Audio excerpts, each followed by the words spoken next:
This conference will now be recorded.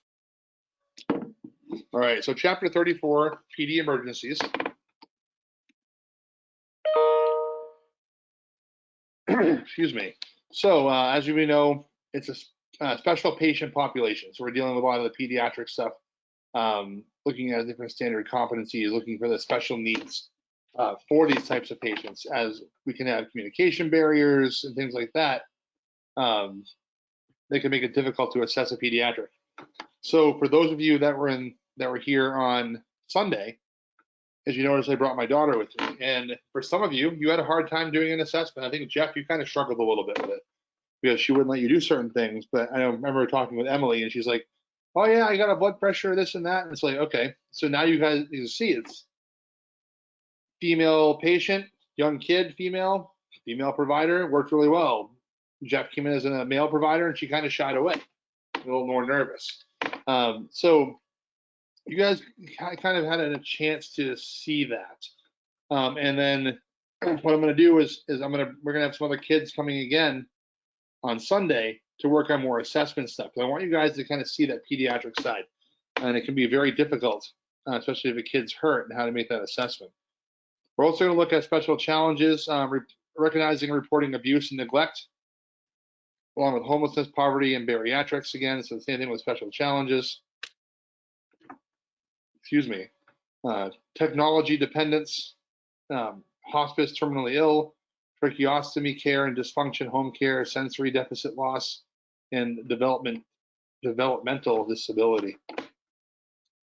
Other things as well, age-related assessment findings and age-related assessment and treatment modifications for the pediatric specific major diseases and or emergencies, upper airway, lower airway, reactive disease, or what they call RAD, R-A-D, respiratory distress, failure, and arrest. So we're going to kind of hit more of those topics as well. Shock, seizures, sudden infant death syndrome, or SIDS. It's more age-related findings and assessments and developmental stage-related assessment and treatment modifications for these as well. And then, again, seizures, sudden infant death syndrome, and then gastrointestinal disease. We're also going to cover a little bit more about trauma, and then recognition and management of trauma in the pregnant, the geriatric, and the pediatric patient. And cognitively impaired patients as well. Let's get into the intro. So children differ anatomically, physically, and emotionally from adults. And as you guys saw this past weekend, it definitely makes a difference. So illness and injuries that children sustain and their responses to them are going to be a little bit different as well. They vary based upon the age or developmental level. So it's important to remember that children are not small adults, right? Depending on his or her age, the child may not be able to tell you what is actually wrong. So utilizing those bigger words may not allow you to get the information that you are currently looking for. You may have to drop down to a language they may understand, using belly versus stomach, things like that. Parents or primary caregivers may also be stressed, frightened, or behaving irrationally. Remember, their kid is hurt, so they're going to try to be protective. Say, what are you doing? Why aren't you doing something? They're going to get right up in your face. You got to let them know, hey, kind of back off a little bit. Let me do my job. So you got to get this information out to them. For these reasons, pediatrics, the specialized medical practice, which is devoted to care of young patients, can be challenging. Another thing along with pediatrics as well is we just don't get a lot of pediatric calls. So once you learn how to approach children of different ages and what to expect while caring for them, you will find that treating children also offers some very special rewards. So it's kind of cool to be able to treat a kid if they're not super sick. Also, another thing as well is that children often respond to treatment much more rapidly than adults do as well. So you're going to be able to see that change based upon your assessment and treatment plan. So, when caring for an infant or child means that you must care for the parents and caregivers as well, right? They're also not going to say they're a patient, but they're emotionally and heavily involved in what's going on. Family members and caregivers often need emotional support, especially if something happens significant to that child. So a calm parent usually results in a calm child. So if you can calm the parent down, it will calm the child down, and hopefully you'll be able to get your assessment in. The parent can also often assist you with the child's care. So if you need, let's say, to put on a pulse oximeter, if you can show mom or dad how to do it, that may help out a lot more because they may not allow you to get close enough to do so. An agitated parent means the child will act the same way, and which will make the child's care more difficult. So remain calm, efficient, professional, and also sensitive. A little bit about growth and development. So many physical and emotional changes occur during childhood. Childhood extends from birth to 18 years of age. So anything under the age of 18 is still considered a pediatric. All right. So the thoughts and behaviors of children as a whole are often grouped into 5 stages, as you can see on the slide: infancy, toddler, preschool age child, school age child, and adolescence. Still fall under the pediatric category.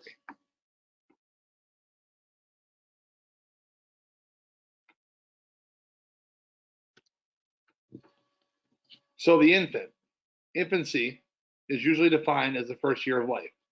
The first month after birth is called the neonatal or newborn period. So what they say is newborn or neonatal care in some textbooks 0 to 28 days or the first month. 0 to 2 months, infants less than 2 months spend most of the time sleeping or eating, and they respond mainly to physical stimuli such as light, warmth, hunger, and sound. Infants usually sleep for up to 16 hours a day between feeding times and caregiver interactions. Infants also should be aroused easily from a sleeping state. Infants cannot tell the difference between parents and strangers. They just don't know at that age, in that stage of infancy. Crying is one of the main modes of expression, so you can tell. Crying is also a good thing as well. That means they have a patent airway. If their basic needs consist of food, warmth, and comfort. Soothing includes holding, cuddling, and rocking. So these are going to be important factors here. Hearing as well as is well developed at birth. Calm, reassuring talk is also helpful in soothing the patient. And an inconsolable infant, after all obvious needs have been addressed, could be a sign of significant illness. So one of the things you're going to look for is the patient consolable? And if they're not consolable, then there's a problem somewhere. They should also have a sucking reflex for feeding. So you can literally take your finger and put it next to their mouth, and they should be sucking on your finger. All right, it's kind of a reflex. If they don't do that, then why? What is going on with this patient to make them not have that sucking reflex? The head control is very limited because they haven't developed those neck muscles, and the head is still very heavy as well. So also predisposed to hypothermia because their body mass is just so small that it doesn't take much to get them hypothermic. So you've got to keep them warm. It's also often necessary to unbundle the infant during your assessment. So if you're going to do your assessment, unbundle, look at them, do your assessment head to toe or toe to head assessment, and then rebundle them back up again, okay, to keep that warm. All right, from 2 to 6 months, infants at this stage are more active, which makes it easier to evaluate. Whether they can move, crawl at this point by 6 months, if they can look at what they're doing, good arm movement, good leg movement, able to move around. They spend more time awake, smile, make eye contact, and recognize different caregivers. They should know who mom and dad are. Will often have a strong sucking reflex, active extremity movement, and a vigorous cry. If you have faint cries, let's say lethargy, then there's something wrong. Or why is this happening? This is where we start doing our testing, whether it be blood pressures, heart rates, looking at these different things to find out maybe if they're dehydrated. If you're doing a diaper check as well, how many wet diapers have they had in the last 12 hours? Right. The next thing you want to look for, obviously, is fever, feel how warm they are, taking a temperature. And the best way to get a temp on an infant is rectal. So getting a rectal temp.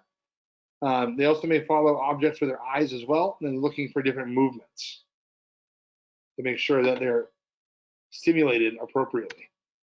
From 2 to 6 months continuing on with this, have an increased awareness of surroundings, and will use both hands to examine objects. So give them a pen light. They're going to want to play with it, examine it, and see what it does. Okay? That's good, normal neuro behavior for neurological assessment. About 70% of infants will sleep through the night by 6 months. And this will begin the rollover at this stage. This is what we got to watch out for with the SID stuff. When they start rolling over onto their stomach when they're sleeping. Persistent crying, irritability, or lack of eye contact can be an indicator of serious illness, depressed mental status, or a delay in development. From 6 months to a year, during this stage, infants began to babble. By the first year, they should be saying their first word. They should also learn how to sit up without support and begin to crawl and finally begin to walk. Disposes this age group to increase exposure to physical danger. Remember, when they can crawl or walk, they have no idea what danger really is. And they're just going to go full bore, like a bull in a china closet. That's what they're going to do. They're going to break stuff, fall down.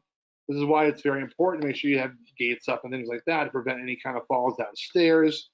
Please don't put them on tables and they fall and smack their head. The good thing about kids, they're meant to bounce. Now, if any one of us in the class were to fall down 6 feet, 10 feet, we're probably going to lay there and saying, what the hell just happened? These kids are going to bounce, get right back up, and they continue on with their day, right? So their bones and everything else are more pliable, so they're more flexible. And like ours, we fall and we lay there and like, oh yeah, we broke something. So you have that as well. They begin teething and exploring their words by putting objects, their world, not words, by putting objects in their mouth. Now we have choking hazards, poisonings, right? So what chemicals do we have underneath the bathroom sink, underneath the kitchen sink, garages that look like fruit drinks? What do we have? What do you guys think? Cleaning products. Cleaning products. Like what? Kaboom. Kaboom Like- looks like grape soda or Windex something. and Pine Sol. Yeah, Windex, Pine Sol. What about antifreeze? Mmm. Yes. Looks so good. Very, very deadly. So again, they see this stuff like, oh, that looks good. They're going to start drinking this. This can happen not just from 6 to 12 months, 1 year, 2 year, 3 year. You know, they just don't know that's bad. It looks like that. What about candy? What else looks like candy? Tide Pods. Tide Pods. How about just pills in general? How many pills are out there look like M&Ms? Right? So we're now, and I understand parents, right? They're gonna be like, oh yeah, well they take care of the house and they baby proof it, and they'll probably do a good job of it. Then they say, oh well, we're gonna go for Christmas to the grandparents' house. Do you think the grandparents child-proof their home? What do you think? Maybe some of them, but not all of them. Not all of them, right? So when you got grandpa's Sunday through Saturday pill box laying there to a little kid, what does that look like? A box full of candy. They have no idea. Then they start popping all these pills.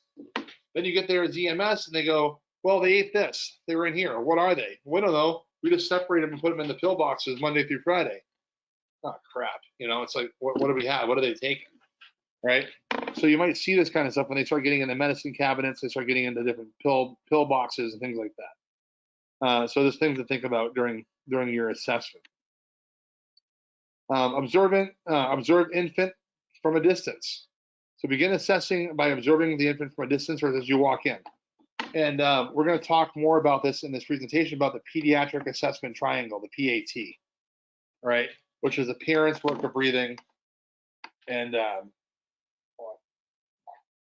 circulation.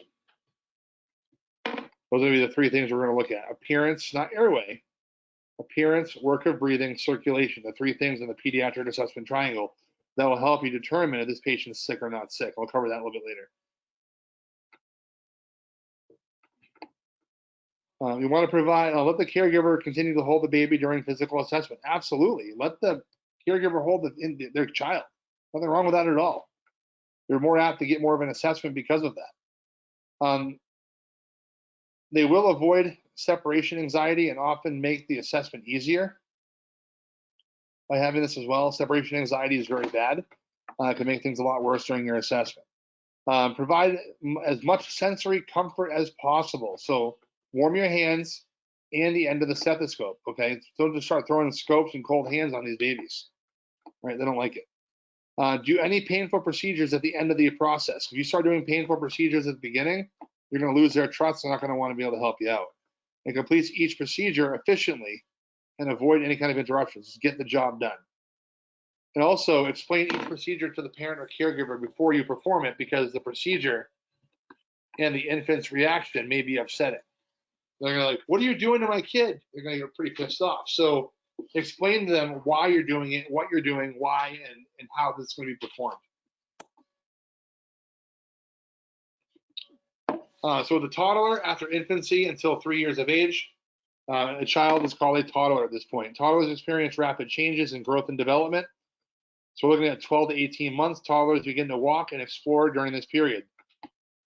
When they start walking, try to keep up because they move quick.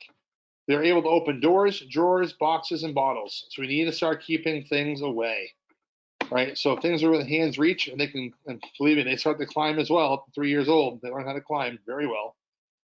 You got to make sure things are up and out of the way so they can't reach them. Because they are explorers by nature and not afraid, injuries at this age group tend to increase because now they're going to climb up things, they're going to fall and go kaboom on the ground. So you know they have an injury. No major body parts when you point to them. A lot of them know. So again, they know where their stomach is by 3 years old. They know where their arms are, major body parts. Toddlers also begin to imitate the behaviors of older children and parents. And they may speak up to 4 to 6 words. So because of the lack of molars, they may not be able to fully chew their food, leading to increased risk of choking as well, right? And we get called the choking kids a lot. And then when you get there, they're perfectly fine. They started choking a little bit. Parents got nervous, called 911. We get there, and there's really no issue. But be prepared. So 18 to 24 months, the mind of the toddler then develops pretty rapidly. The vocabulary will increase from 10 to 15 words to about 100. They will be able to name a common object if you point to it, like a tree or a dog. Toddlers begin to understand cause and effect. Their balance and gait also improve rapidly at this stage, so running and climbing skills start to develop even more.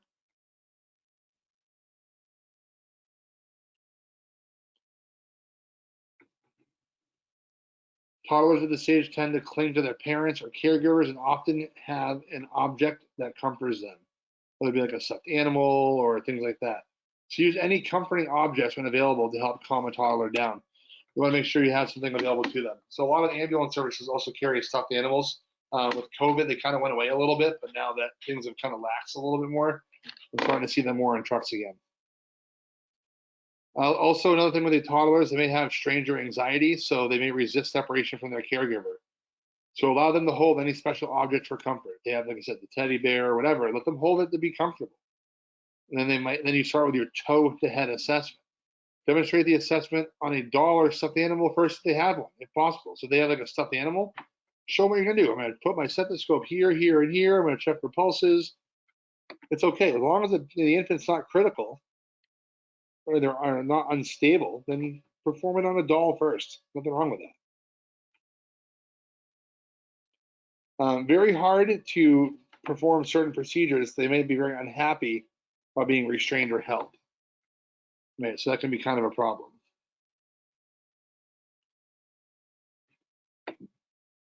You want to use visual clues or what they call the Wong-Baker faces pain scale. So sad face to happy face. Based on that, we'll tell you based upon what their face looks like on the number you put the scale on. They may be distracted by a toy. So you can give them a toy they like, they kind of distract them a little bit so you can continue on with your assessment. Begin with assessment with the feet or away from the location of pain as possible. Don't start poking the painful area first, then they're going to withdraw from you. Persistent crying or irritability can also be a symptom of serious illness or injury as well. So previous medical experience may lead to hesitation toward you. The preschool age child, 3 to 6, able to use simple language effectively, and most rapid increase in language occurs during this stage. By the way, they're also sponges, so be careful what you say to them. I've learned that lesson. The most rapid increase in language occurs during this stage here. So children can walk and run, and also begin throwing, catching, and kicking during play, or when they're just angry. Toilet training is mastered by this age as well. They also have a rich imagination and can be fearful about pain, right? And I've noticed that with my daughter being 6. When she was 3 years old, she did some crazy things. Now she's like, oh, that hurt. So she's starting to realize more pain is involved. So again, things start to change, but they have a rich imagination that they do. They may believe injury is a result of earlier bad behavior as well.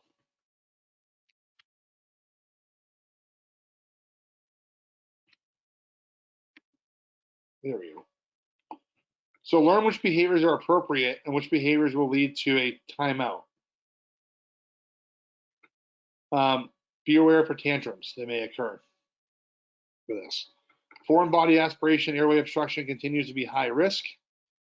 So, in part of your assessment, they can understand direction and be specific in describing painful areas.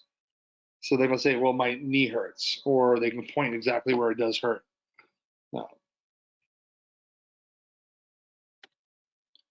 So despite increased ability to communicate, much of the history must still be obtained from the caregivers. So one of the questions you want to ask the caregivers, why did you call 911? Obviously, why are we here?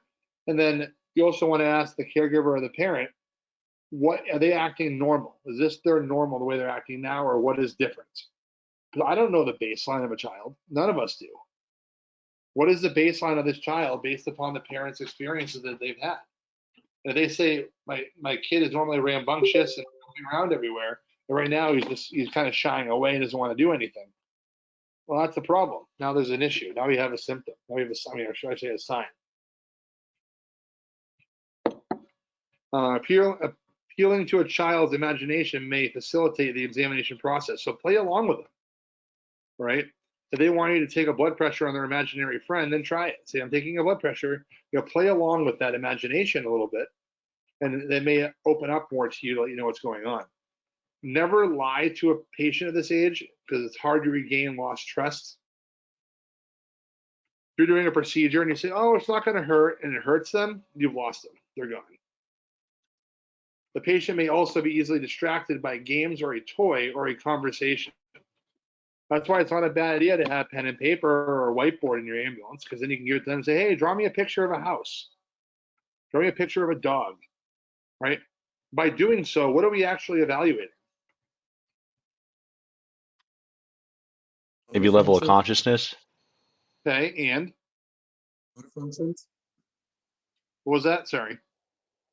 Motor functions. Motor functions, exactly. We're also checking neurological status, right? So that's not a bad thing. Have them draw something out for you.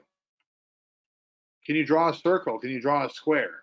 And you ask the parents, do they know how to draw that first?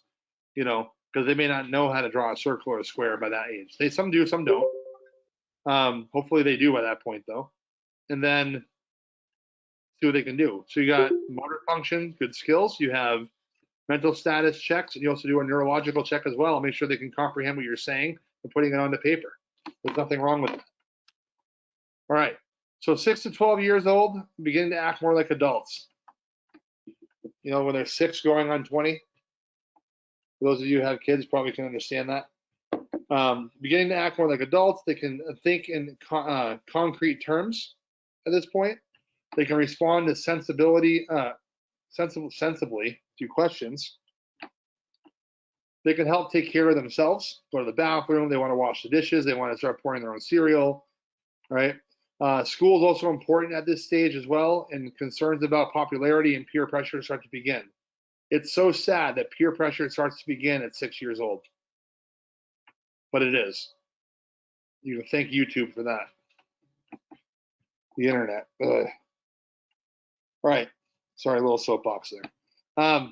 Children with chronic illnesses or disabilities can often become self-conscious about fitting in.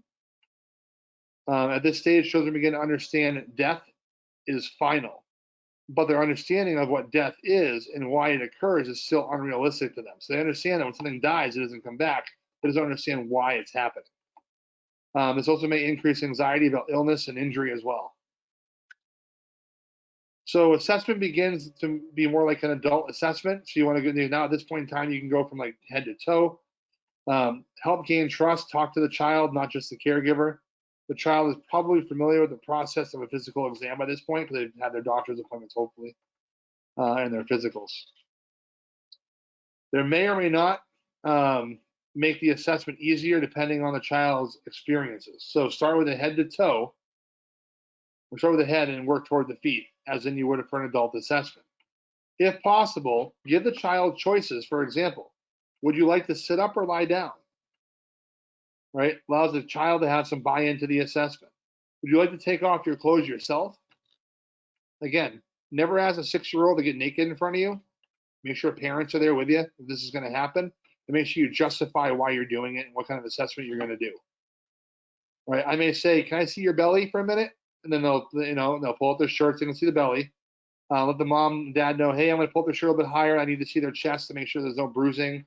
Make sure everything's rising and falling appropriately." Right?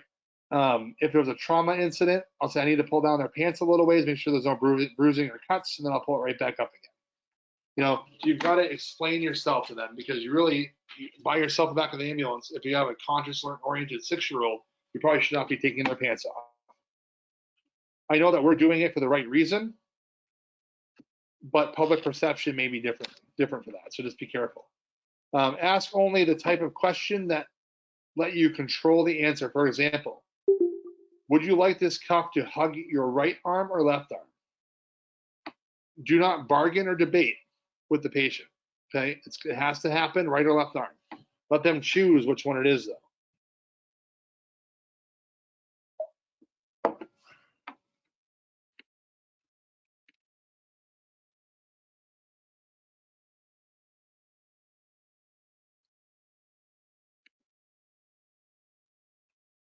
All right.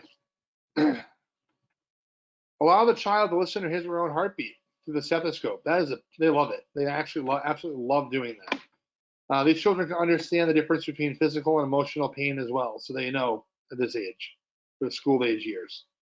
So you want to give them simple explanations about what is causing their pain and what will be done about it. Like, what are we going to do to help you? Ask the parents or caregivers advice about which distraction will work best. So what can we do to help distract them to be able to perform our procedures that we need?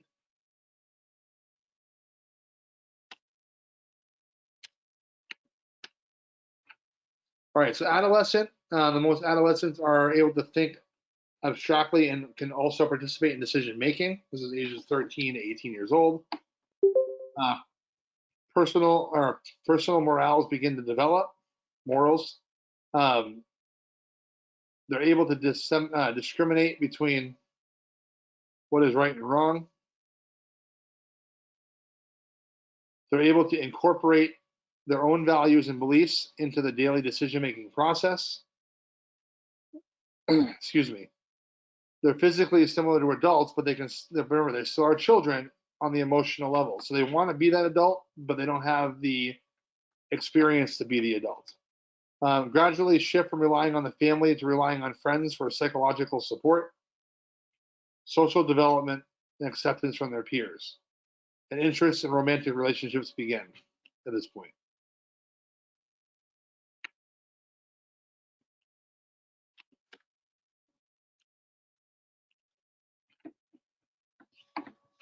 During this age group, puberty starts to begin, which makes adolescents very concerned about their body image and appearance. Injuries or illnesses can be over or under expressed due to feelings about body image or fear of disfigurement. They may dislike being observed during procedures and have strong feelings about privacy. Adolescence is a time of experimentation and risk-taking behaviors as well. So they often feel indestructible. They will struggle with independence, loss of control, body image, sexuality, and peer pressure. They also may have mood swings or depression, or when ill or injured, may act younger than their actual age. So be prepared. Adolescents can often understand very complex concepts and treatment options. Provide them with information when they request it. They ask you why they're doing stuff. They want to know more about it. And give them the information they're looking for. You want to allow adolescents to be involved in their own care. Allow them to help you. Allow them to make decisions. Provide choices when lending guidance. While lending guidance. An EMT of the same gender should also perform the physical exam if possible to lessen the stress of the event. So a male patient, male provider, female patient, female provider. Allow the adolescent to speak openly and ask questions as well. Risk-taking behaviors are very common at this age as well.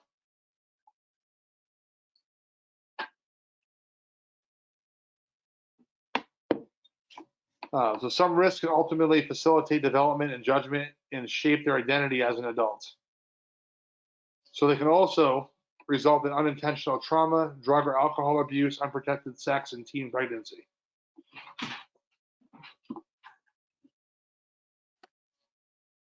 So female patients may be pregnant. So one thing to keep in mind, if you have a patient, female patient with abdominal pain, and it's unexplained abdominal pain, and they're within childbearing years, and they're sexually active, the high potential could be what? Possibly pregnant. Right, but what kind of pregnancy might it be if you have severe abdominal pain? What's that? Ectopic. Ectopic, yeah. Yep. And where is Ectopic. what was that? Ectopic. Exactly. So where is the, I'm going to word this question, having a moment here. Where is the most likely location of the ectopic pregnancy? In the fallopian tubes. Fallopian tubes. Fallopian tubes. Good job.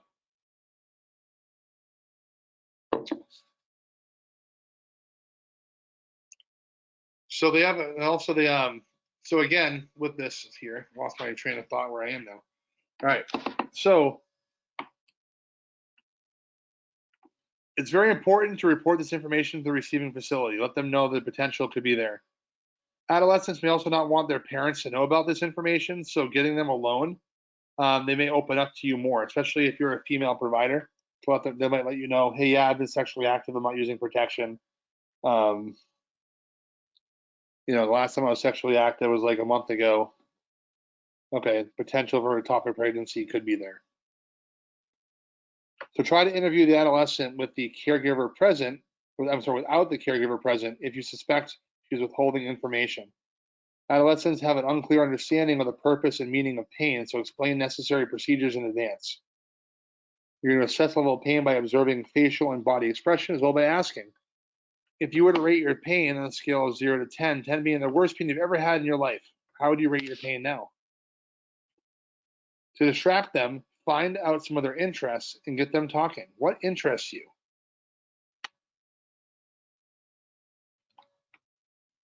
Remember that with A&P, that the body is growing and changing rapidly during childhood. So you must understand the physical differences between children and adults that alter your patient care accordingly. Let's talk about airway. So the respiratory system, anatomy of the pediatric airway differs from an adult. As you can see, the pediatric airway is smaller in diameter and shorter in length. The lungs are smaller and the heart is higher in the chest. So let me bring up my pen here so I can draw things. All right. A couple things. Okay, so you can see the adult airway here, the tongue is here, child's tongue is there. All right. The heart will be higher in the chest compared to the adult. So right in here. All right. The other thing is the trachea.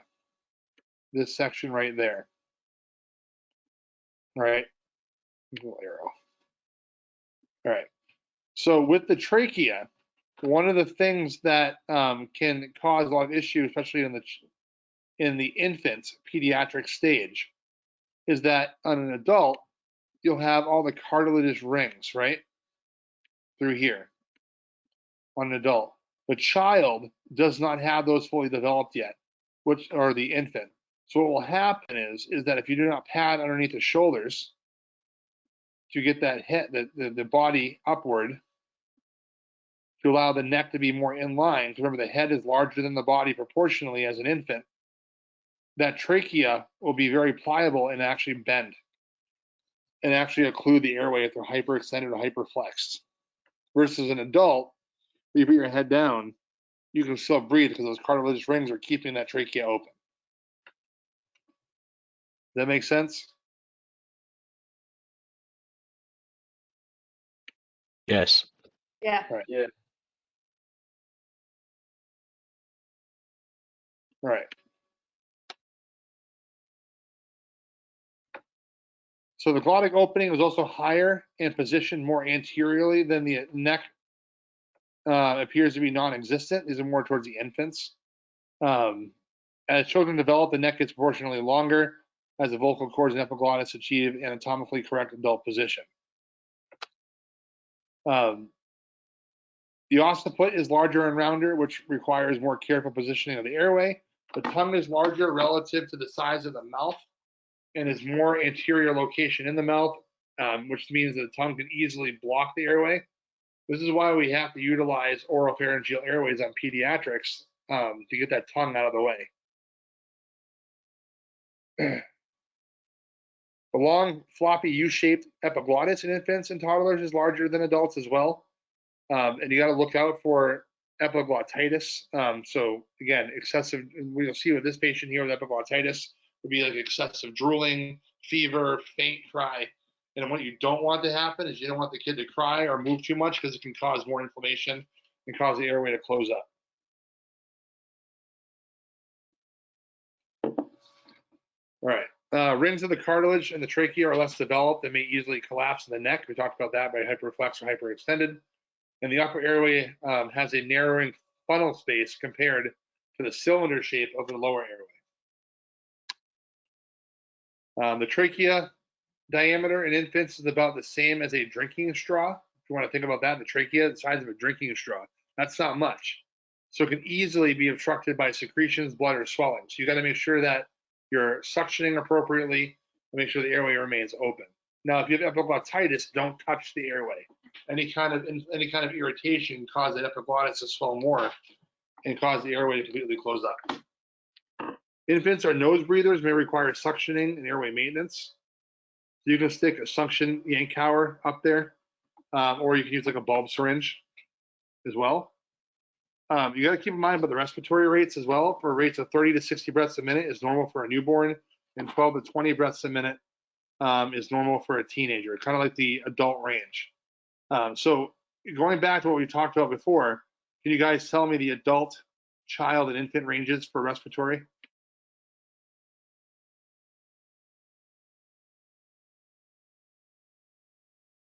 I know adults 12 to 20. Yep. Child's 20 to 30. It's Nope. greater. It's a little bit. You got the 30 part right, but the lower number is a little bit lower than that. So it should be 15 to 30 for child. 15 to 30. Yeah. Yep. What about the infant?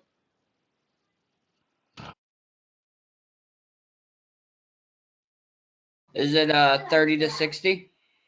25 to 50. All right. They say newborn, okay, is higher, 30 to 60. That's going to be your neonate, the newborn. But the infant is 25 to 50 breaths a minute. But that's a good job, Jeff, though, with that as well. Newborn rates are going to be a little bit higher. And the thing is, like if we had an adult patient breathing 60 times a minute, they're probably going to go into failure.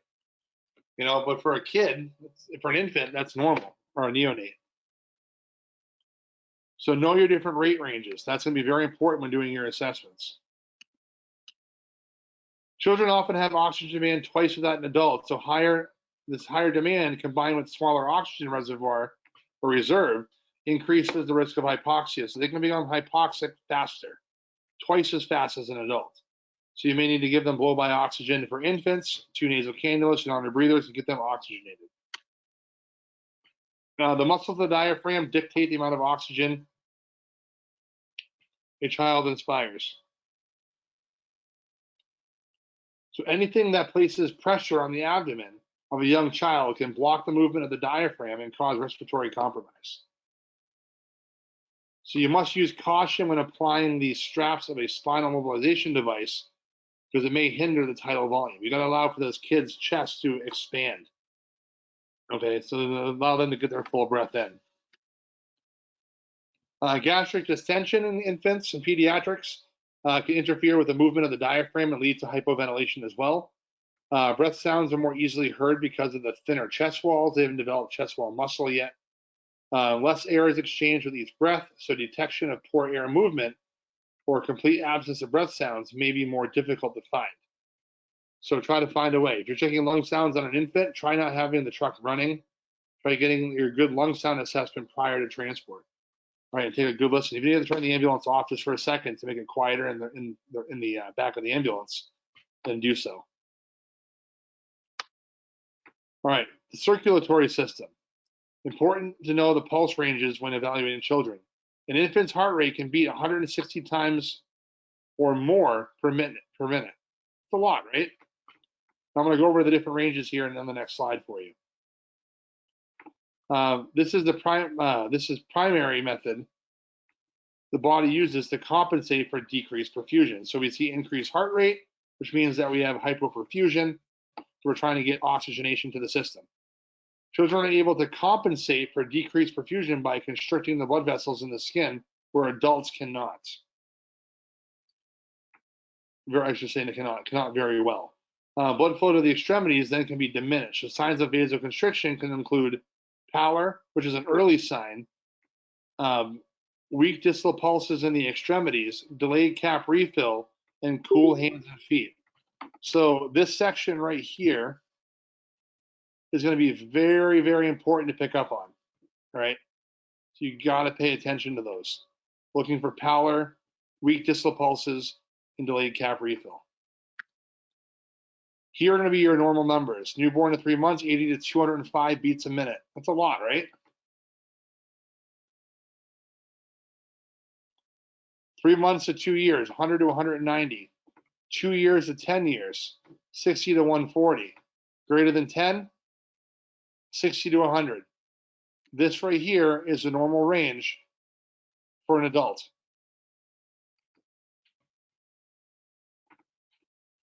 So if you have a 10-year-old or older, it should have very close to normal adult vital signs. All right, the nervous system. So compared to an adult nervous system, the pediatric nervous system is immature, undeveloped, or underdeveloped, and not well protected. So the head to toe ratio of an infant and younger child is disproportionately larger. Head to body ratio. They're more prone to head injuries from falls and motor vehicle crashes. Remember, their head is proportionally larger. Therefore, it can go forward faster. They're more prone to head injuries. We talked about that. The occipital region of the head is definitely larger, so the back of their head, which increases the momentum of the head during a fall. The subarachnoid space is relatively smaller, leaving less cushion for the brain as well. So you can still have brain bleeds and different injuries with infants and pediatrics. The brain tissue and the cerebral vasculature are fragile and prone to bleeding from shearing forces, so hard hits, such as during an incidence of a shaken baby syndrome, going back and forth, back and forth. The pediatric brain also requires a higher amount of cerebral blood flow, oxygen, and glucose than the adult brain requires. This means that the pediatric brain is at risk for secondary brain damage from hypotension and hypoxic events, which is why you have to pay close attention to their vital signs. Because if they're becoming hypoxic, they can have secondary brain injury a lot faster than an adult can. Spinal cord injuries are less common in pediatric patients, but if the cervical spine is injured, it's most likely to be an injury to the ligament because of the fall, not the actual spinal cord. For suspected neck injuries, perform manual inline stabilization and follow your local protocols. For the gastrointestinal system, the abdominal muscles are less developed in pediatric patients, which means they have less protection from trauma, and the liver, spleen, and kidneys are proportionally larger and situated more anteriorly, so they are prone to bleeding and injury. So because the organs are positioned closer to each other, there is a higher risk for multiple organ injury caused by minimal direct impact. So still, pull the shirt up, do an assessment, palpate.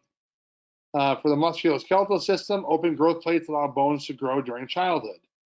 As a result of open growth plates, child's bones are softer and more flexible, making them prone to stress fractures, or as well as the green stick fracture. With this, bone length discrepancies can occur if there's an injury to a growth plate. That's why it's important to immobilize extremities with sprains, strains, because they may actually be stress fractures, and we just can't see it, right? So you got to make sure that you're immobilizing these patients appropriately.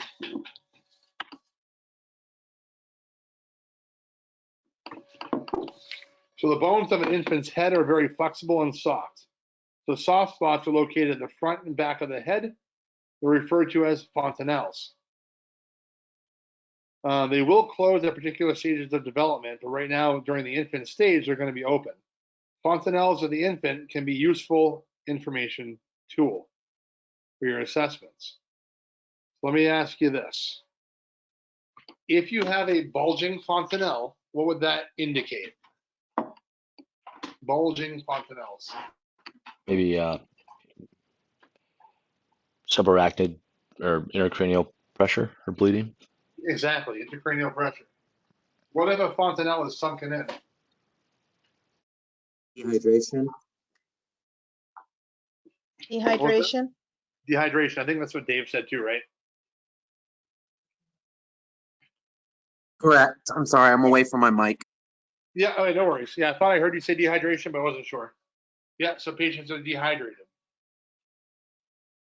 Very good.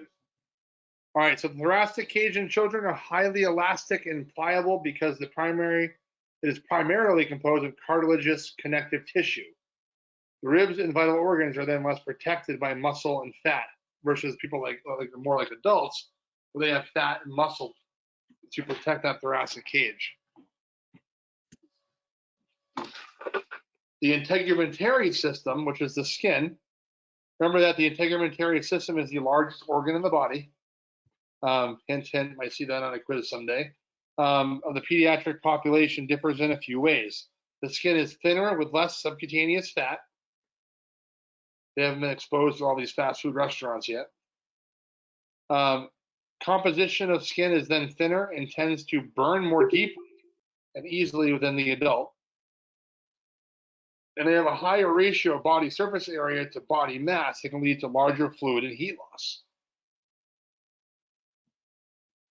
as well. So let's talk about scene size up.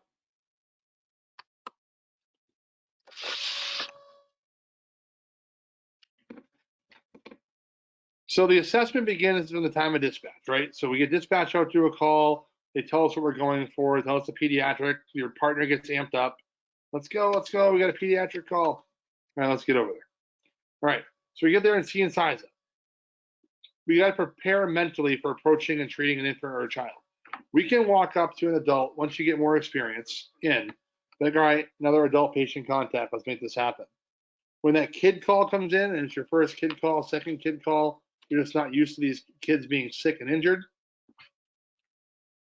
it tends to amp you up a little bit, right? Your anxiety may build up a little bit as well. So you got to try to find a way to keep cool, calm, and collective and plan for the pediatric scene size up. Make sure you have the appropriate pediatric equipment. Grab your pediatric bag if you have one in your ambulance. And also make sure you do an age-appropriate physical assessment. You do not need to do a toe-to-head on a 13-year-old, right? If possible, collect age and gender of the child, location of the scene, nature or mechanism of injury or illness, and the chief complaint from dispatch, if you can get it. Doesn't mean you always will. Ensure the scene is safe. Make sure all safety precautions have been taken. Note the position in which the patient is found. Right? Look and see how they are found. That is a very important finding. Also take note how the parents are acting. Why do I say that? They might be trying to conceal some abuse or a bigger situation. Exactly. Exactly. So look for the possibility of safety threats to the child, parents or caregivers, bystanders, or EMS providers as well. And the patient may be a safety threat if they have an infectious disease.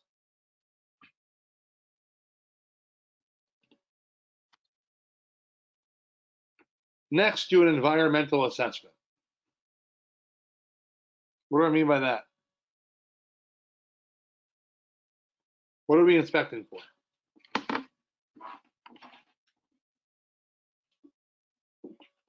Environmental. Well, sort of, general impression stuff. Is it a potential abuse situation, neglect, stuff like that? Possibly wild animals or something like that. Okay. What else in the home? What are we looking for? Guns or knives. Are there hazards around? Is it clean? Is it dirty? Is it a hoarding situation? Does the child seem to have everything they need? Are they So what are their living conditions like? being well cared for? Do they look like they are maybe the family doesn't have enough money and so they're struggling? So maybe you can help them get in contact with some social services that can help. Right, exactly. Now, if you suspect child abuse, do you go right to the parents and say, hey, you beat your kid? God, no. Where's our dog? God, no. You're right. Do not ever, ever, ever, ever accuse a family member of beating their child. That is not our job. Now, is it our job to make sure the kid gets to the hospital? Absolutely. Is it our job to report it?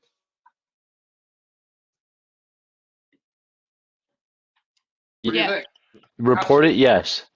Yes. But we can't do anything about it physically to the family. As much as you want to, and then believe me, there are times I've come into homes with kids that have been hurt, and I've wanted to take out those parents and beat them down.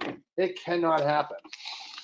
You got to put that aside and do what's best for the patient. And that's getting them to a hospital where they can be protected. That's key. That's very, very, very important to make sure they are at a hospital where the parents can lose their rights to take care of the kid temporarily until an investigation is done if you suspect the abuse. Okay. All right. Document dangerous scenes, conditions, and inappropriate statements from the caregivers. And I'll tell you a case in point with one that I had years and years ago. I went to I want to say it was like a 6-year-old with a femur fracture.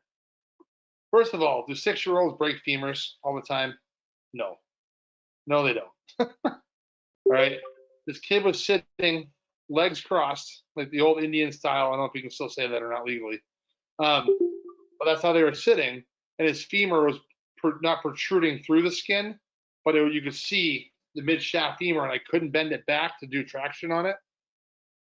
And so I said, well, how? So the parents didn't seem like they were in any concern at all. They're more concerned about the other kids in the house than dealing with a kid with a femur fracture. So that was hint number one. Red flag number one went up. But I said, well, what happened? Mom told me he fell. Dad said the dog jumped in his lap. Those red flags? Yeah, different Yeah. story. Yeah, there's no MOI for a femur fracture on those. Yeah. No. And they said, oh, well, it's a big dog. I have never known a big dog to jump in the lap of a kid who's sitting Indian style, legs crossed, and break their femur. Unless he has a predisposed condition where he has very brittle bones, which he did not, something else happened. Every time I went to go try to assess the kid, he shied away from me and pulled away.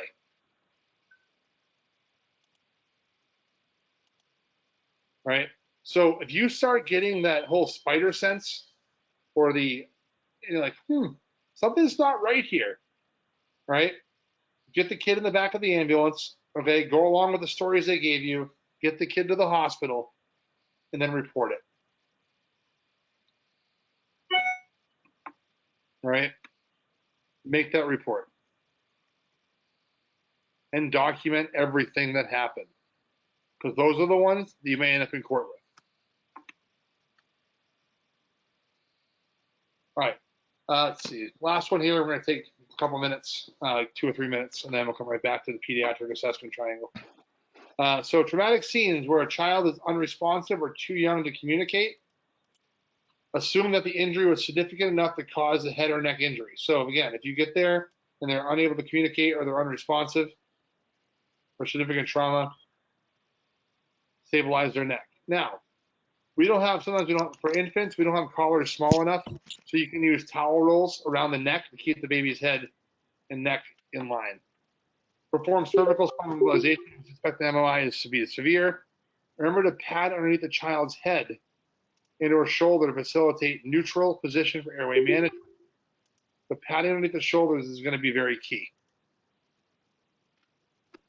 All right, let's take a couple minutes, then we'll come right back.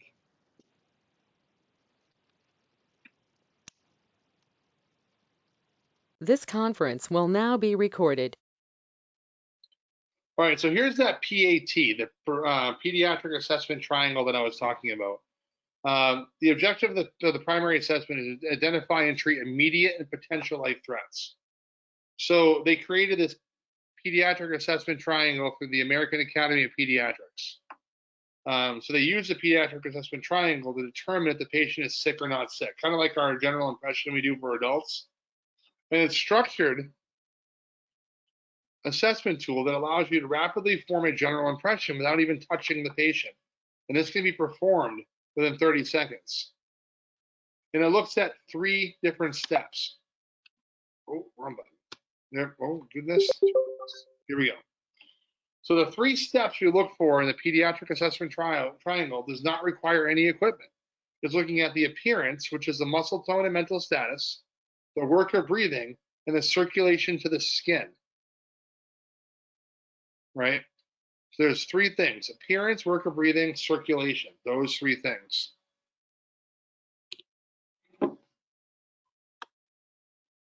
So let's talk about appearance. Note the loss of the level of consciousness or interactiveness in muscle tone. You can also evaluate the pediatric patient's level of consciousness by using the ABPU scale, modified as necessary for pediatric patient's age. An infant or child with a normal level of consciousness will act appropriately for his or her age, exhibiting good muscle tone and maintaining good eye contact. Right? Poor muscle tone or poor eye contact can mean an abnormal level of consciousness.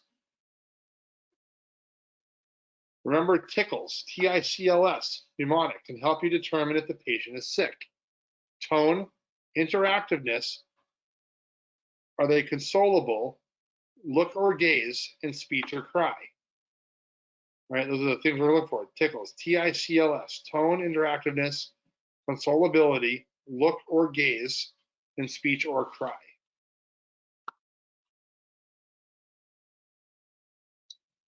Work of breathing increases the body's attempt to compensate for abnormalities in oxygenation and ventilation. Remember, if they're breathing more, their body's like, hey, I need more oxygen, and that's what's going to happen there. They're going to increase the respiratory rate, also increase the heart rate, which is putting a patient in the shock. Increased work of breathing often manifests as abnormal airway noise, accessory muscle use, retractions of the intercostal muscles or sternum, head bobbing, nasal flaring, tachypnea, tripod position in older children. And this position will maximize the effectiveness of the airway. Then we look at circulation of the skin. When cardiac output fails, the body shuns blood from the areas of lesser need, such as the skin, or to areas of greater need, such as the heart, brain, and kidneys. So pallor of the skin and mucous membranes may be seen in compensated shock. May also be a sign of anemia or hypoxia as well. Mottling is another sign of poor perfusion. And cyanosis reflects a decreased level of oxygen in the blood. A late sign of respiratory failure is shock, is that the cyanosis, which is a late sign.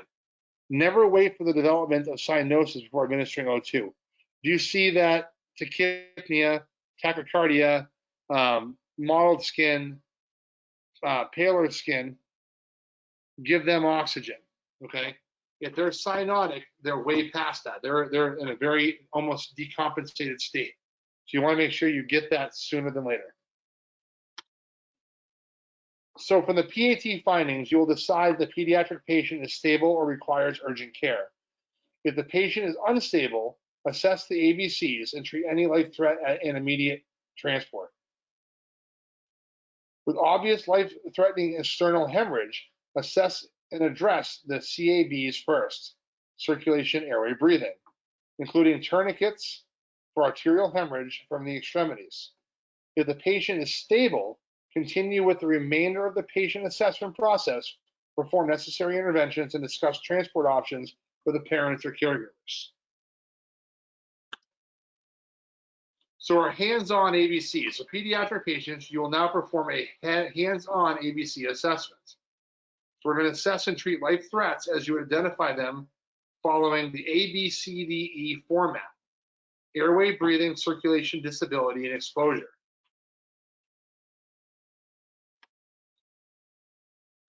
If the airway is open and the patient can adequately keep it open, assess respiratory adequacy.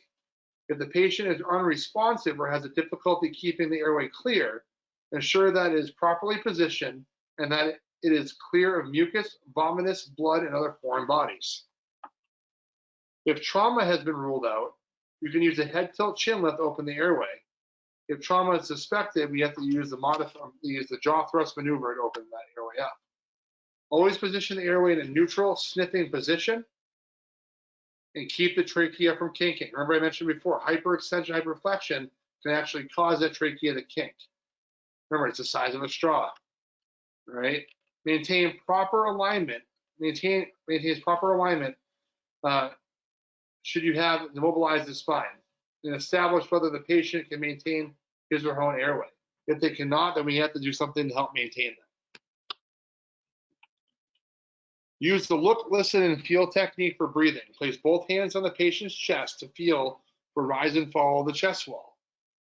Belly breathing in infants is considered adequate because of the soft pliable bones of the chest and the strong muscular diaphragm that they have.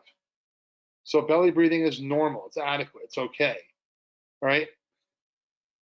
Decreased respirations is an ominous sign that indicates impending respiratory arrest. Right? If we see shallow, decreased respirations, decreased respiratory rate, right? Be ready for respiratory arrest to hit. You've got to get a BVM on these patients and start assisting ventilations.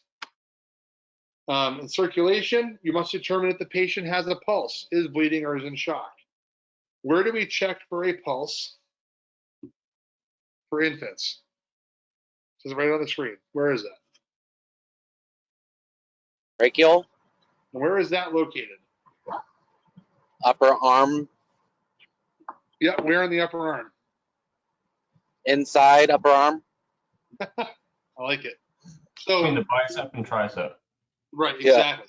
Underneath the bicep, between the bicep and tricep. Right, that's where you got to go. And obviously, in infants, we're not going to have deformed biceps or triceps yet, but that's where our location is going to be. All right. And where is the femoral pulse going to be located?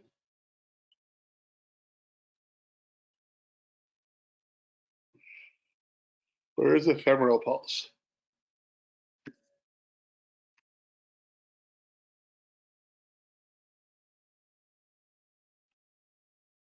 Like the inner thigh, more towards the groin. Towards the groin, yeah. Towards the Yeah. inner part of the thigh, but up where the pelvis kind of comes down. towards the groin. Right. Children older than 1 year should be able to palpate the carotid pulse at that point. So strong central pulses indicate the child is not hypotensive, that they have a central pulse that is strong. Weak or absent peripheral pulses indicate decreased perfusion, or absence of a central pulse also indicates need for CPR. On a pediatric, if the heart rate is less than what, do we start CPR?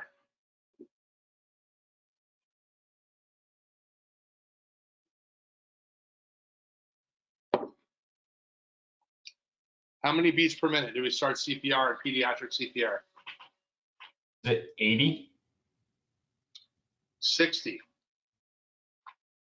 So if we have a pediatric or an infant, not a child, but pediatric, right, and their heart rate is 60 or less, we start CPR in these kids, okay? But tachycardia may be an early sign of hypoxia or shock, or a less serious condition, such as fever, anxiety, pain, or excitement. To interpret the pulse within the context of the overall history, the PAT, and your primary assessment. A trend of an increasing or decreasing pulse rate may suggest worsening hypoxia or shock or improvement after treatments. So when when hypoxia or shock becomes critical, you start getting bradycardia. You start seeing that low heart rate. Bradycardia in a pediatric patient often indicates impending cardiopulmonary arrest.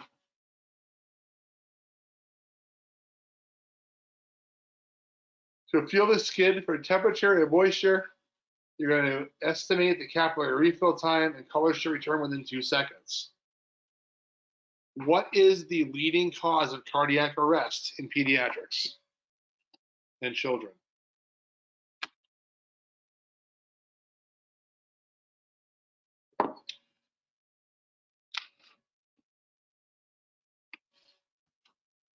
Any thoughts? Leading cause of cardiac arrest in infants and pediatrics and children. Respiratory failure. Respiratory failure. Exactly, respiratory failure, right? And remember, kids can compensate and compensate and compensate, and then they decompensate quick.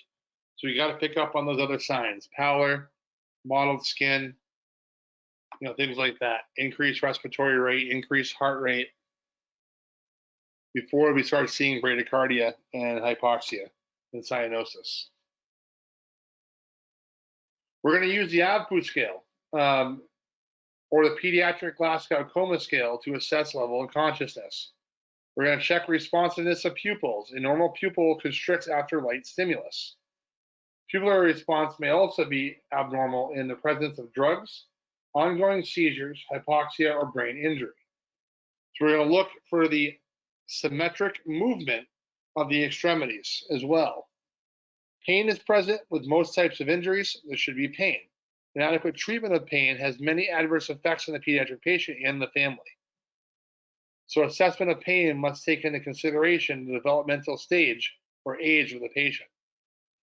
The ability to recognize pain will improve as the patient becomes older. They'll be able to recognize where the pain is located and give you a number. Until then, we have something called the Wong-Baker Faces Scale, FACES, Faces Scale, which is helpful in assessing level of pain in pediatrics, looking at their facial expression. Exposure is the hands-on ABCs as require that the caregiver remove the part of the pediatric patient's clothing to allow observation of the face, chest wall, and skin. We want to be able to look at their breathing pattern. All right, is belly breathing okay? Is that normal?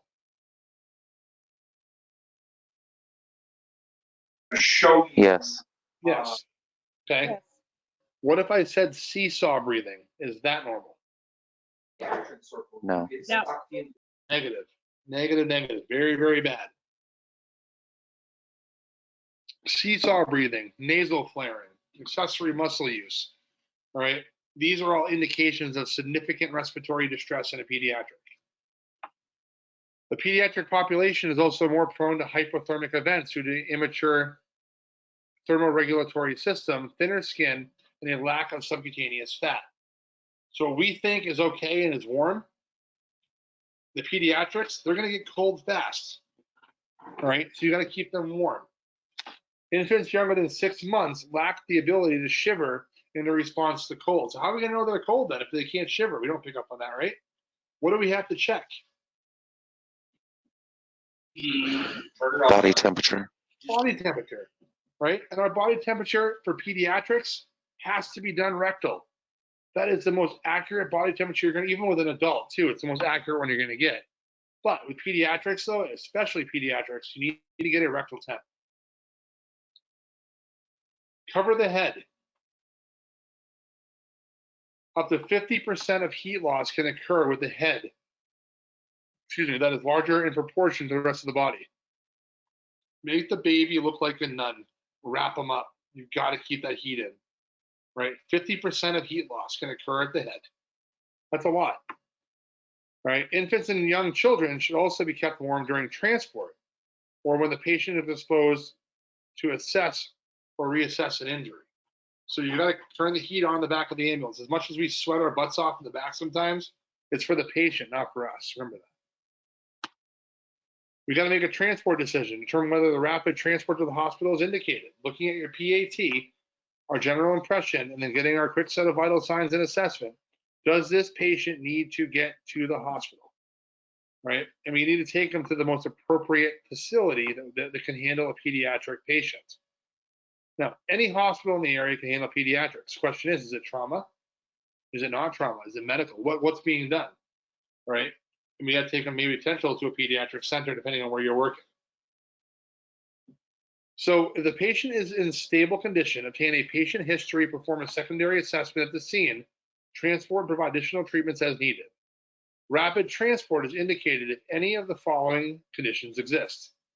1, significant MOI with the addition of any fall from a height equal or greater than the pediatric patient's height, especially from a head-first landing. 2, a bicycle crash with a history compatible with serious illness. A physical abnormality noted during the primary assessment. A potentially serious anatomic injury, abnormality. Sufficient pain, abnormal level of consciousness, altered mental status, or any signs or symptoms of shock. These are going to be your rapid transports. Also, consider the following when making a transport decision. The type of clinical problem, the expected benefits of ALS treatment in the field, local EMS system treatment and transport protocols, what your comfort level is, transport time to the hospital as well. If the pediatric patient condition is urgent, then initiate immediate transport to the closest appropriate facility. Specialty facilities such as trauma centers or children's hospitals have the training, staff, and equipment to provide a complete care for all levels of pediatric patients. So the most appropriate facility is not always the closest. So ask yourself, can I deliver the pediatric patient to the most appropriate facility without risk or delay to the pediatric patient? If the answer is no, then transport the pediatric patient to the closest facility, right? So for around here, where I work, we're going to send them to Maine Medical Center. Portsmouth Hospital can handle pediatrics. Dartmouth, Portland or Maine Med, Dartmouth, and Boston Children's Hospital are your big, and Elliott, the Elliott Hospital in Manchester, which has the pediatric units. They can handle critical pediatric patients. Question is that do we have enough resources and the ability to intervene for those patients to go that long distance? And that's what you need to ask yourself. Dartmouth and Boston are pretty far away. What was that? I said Dartmouth and Boston are pretty far away. They are. Absolutely they are. So is it Manchester from here, right? So is it Maine Med. So the question is how do we get them to those facilities? Do we need to call for air medical transport? Can the hospital staff take that patient at a local hospital, start treatment, and get them out? These are things you got to ask yourself. And what is one resource that you can utilize to help you get with that information or what to do? Med control. Med control. Use the hospital physicians and have consultation. This is what I have. This is where I know they need to be. We need to bring them to your facility. Air medical transport is not available. We're at the EMT level. We can no longer do any more treatments. We're coming to you. Right? As a paramedic, I'm going to call and say, hey, my options are Maine Medical Center from here for pediatric trauma. Portsmouth is another one that can take it. And they'll probably transfer out from there. But again, do you want to take them or do you want us to bypass the patient's currently stable? If at any time, paramedic level down, if the patient is not stable, they're going to a closest local facility because remember, they're still a hospital. They still have physicians and they can still treat patients, right? Don't let the appropriate facility thing get in the way of somebody who's critical.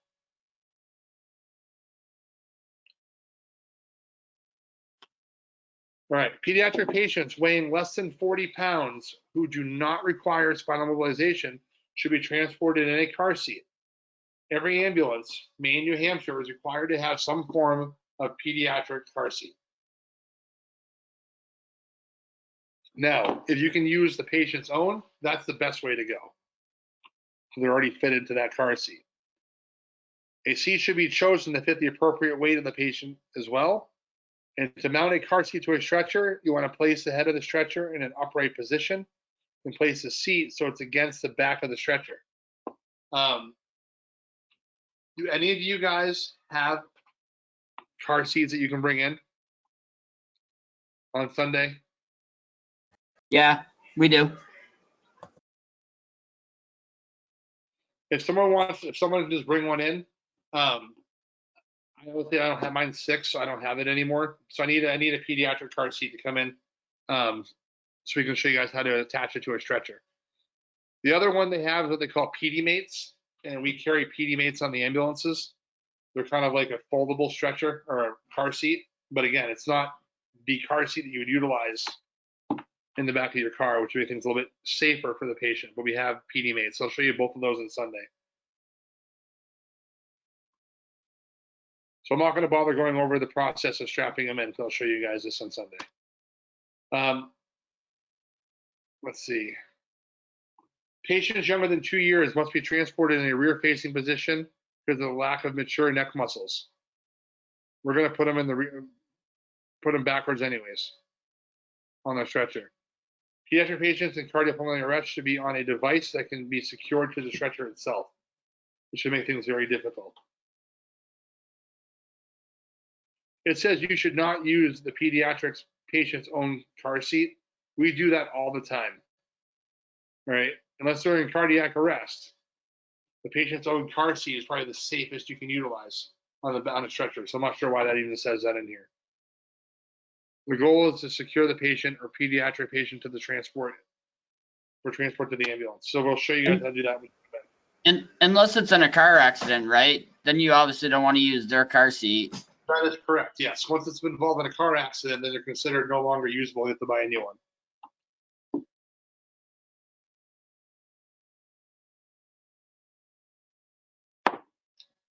All right. So as far as history taking goes, you're going to approach to the history depends on the age of the patient. So historically, our historical information for an infant, toddler, or preschool age child will have to be obtained from the parent or caregiver. They're not going to know. When dealing with an adolescent, most information will be obtained from the patient, like sexual activity, possibility of being pregnant, or drug or alcohol use should be obtained from the patient in private. Please do not start blurting that stuff out in front of mom and dad. Questioning of the patient, the parent or child about the immediate illness or injury should be based on the child's chief complaint.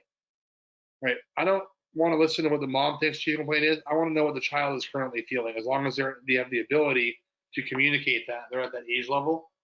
I want to know how the child's feeling, not how the parents tell how the child to feel, right? Because I might go down a different path if I went down that direction. I want to know how I'm going to treat this patient in front of me, or what the parents think is wrong.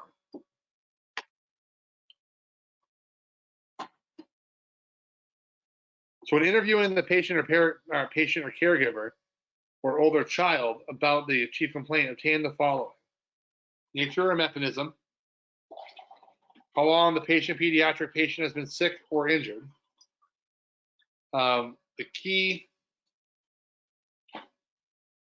events leading to the injury or illness, the presence of fever, right? Or do they have a fever prior? Effects of the illness or injury, or the pediatric patient's behavior, pediatric patient's activity level, what is normal for them? That's what you need to ask the parents. And recent eating, drinking, and urine output. I need to know how many wet diapers they've had. If they tell you that the patient has had, in the last 24 hours, has had 2 wet diapers, is that too many, too little?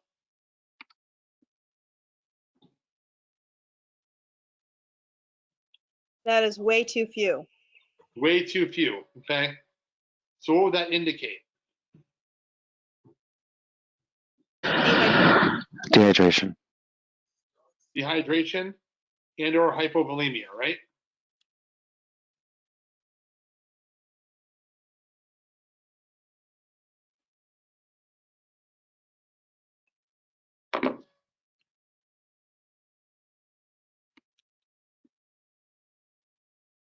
You want to look at changes in bowel or bladder habits as well. Has it had any changes?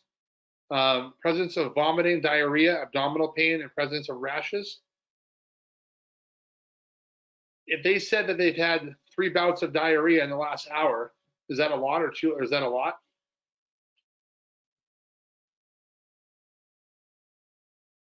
For a child, that's a lot. In an hour? Absolutely it is, right? So what are some things you need to think about if they've had multiple bouts of diarrhea in an hour and they're lethargic? What is the first thing that comes to mind? That they're going into shock. Right. So what kind of shock are we looking at?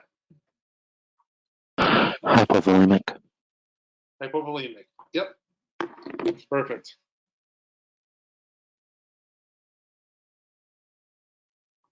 You also want to obtain the name and number of the caregiver if they are not able to come to the hospital with you. And believe it or not, I've had parents hand me babies and said, take my child to the hospital. I can't make it down right now. That blows my mind. It blows my mind. Oh, I can't make it right now. Are you serious? All right. Well, I guess we're taking your kid to the hospital and let the hospital know, hey, mom's not coming down.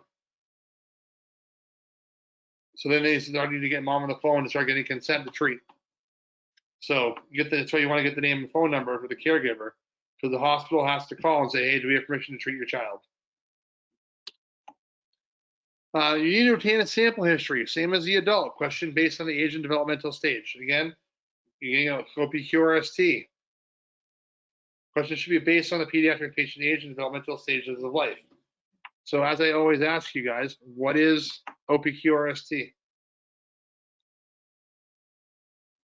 We're gonna have this nailed down. What is it? Onset. Onset. What else we got? Provocation, palliation, Yep. Come on, guys. quality, Yep. Everybody should know this by now. radiation and region, severity, and timing.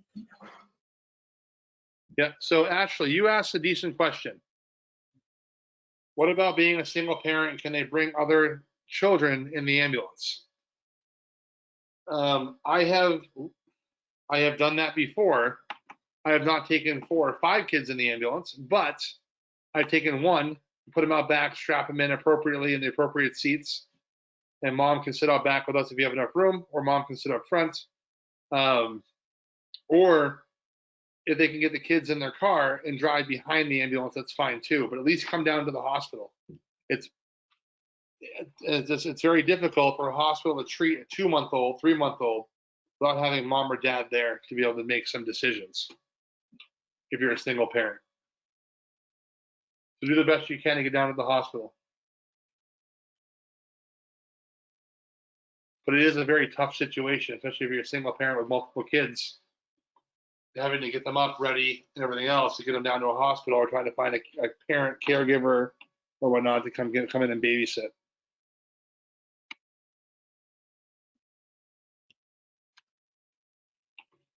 Physical examination, looking at a secondary assessment of the entire body should be used when a pediatric patient have the potential for hidden illnesses or injuries, unresponsive, or having a significant MLI. This may help identify problems that were not as obvious during the primary assessment, but over time, presenting signs and symptoms may have become more apparent. So we're going to use the DCAP BTLS mnemonic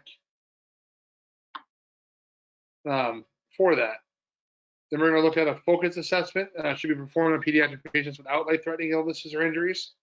We're going to focus our physical examination on the areas of the body affected by the illness or injury, as well as the chief complaint, mechanism or nature, and the findings of the primary assessment. So let's go back a little bit. What is DCAP BTLS? Deformities, contusions, abrasions, punctures, burns, tenderness. Lacerations. Yeah, and what's the last one? Swelling. Swelling. Swelling. Awesome. All right. So infants and toddlers and preschool age children should be assessed started at the feet and ending at the head. And school age children and adolescents should be done from head to toe approach.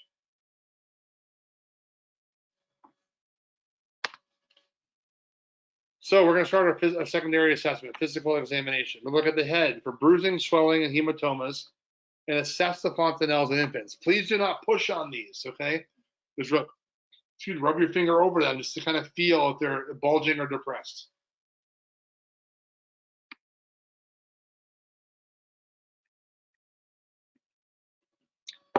Look at the nose, nasal congestion, mucus.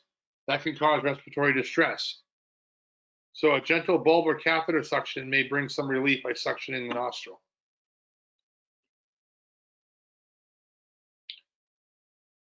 Keep in mind that significant blood loss also can occur between the skull and the scalp of an infant. So a tense or bulging fontanelle, an upright, non-crying infant, suggests elevated intracranial pressure caused by meningitis, encephalitis, or intracranial bleed. A sucking fontanelle is dehydration.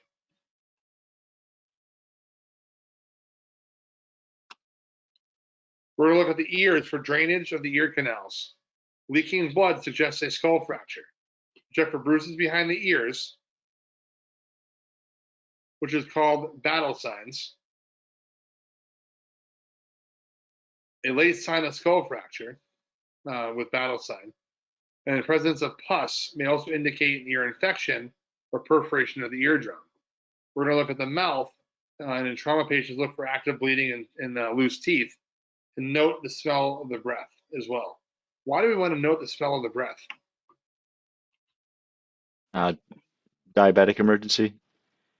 Okay, I'll give Maybe. you that. Why else though? We're talking about pediatrics.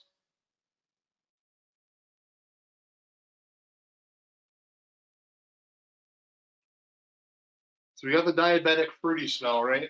Could be DKA, but what else though? Does it smell like they have an infection in their mouth? Okay. What else would cause different breath odors? Maybe a chemical or something they've ingested.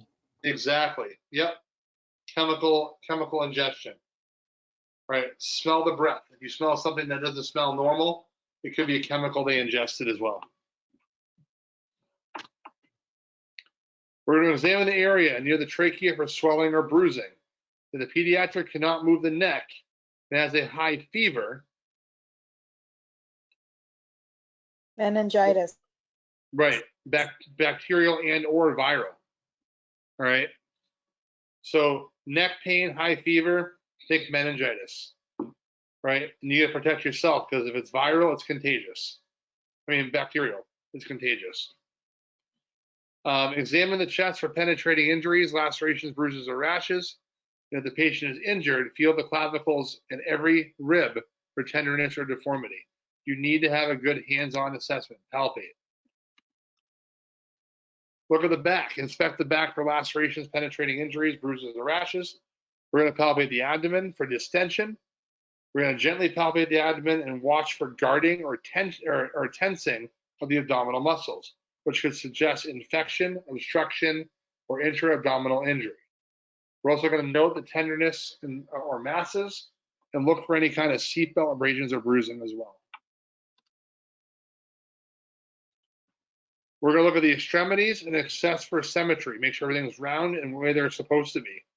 We need to make sure that we're looking at both sides. We're going to compare the sides for color, warmth, and size of joints, swelling, and tenderness. And put each joint through a full range of motion while watching the eyes for signs of pain. Remember, they can't tell you, so you got to figure it out. So if there's an elbow, have the elbow go out, around, up and down, kind of moving around in circles. Look for any kind of pain. Same thing with the shoulders, knees, any place that has a joint. Right? We got to see if there's any potential for fracture or pain. For vital signs, some of the guidelines used to assess adult circulatory status have important limitations in pediatrics. Remember that normal heart rates will vary with age in pediatric patients. Blood pressure is usually not assessed in pediatrics younger than 3 years of age. I still do blood pressures, but I put them on an automatic BP. But again, they're not usually assessed because the blood pressures should be good. And usually we can tell if patients are in shock or looking at respiratory and cardiac heart rate.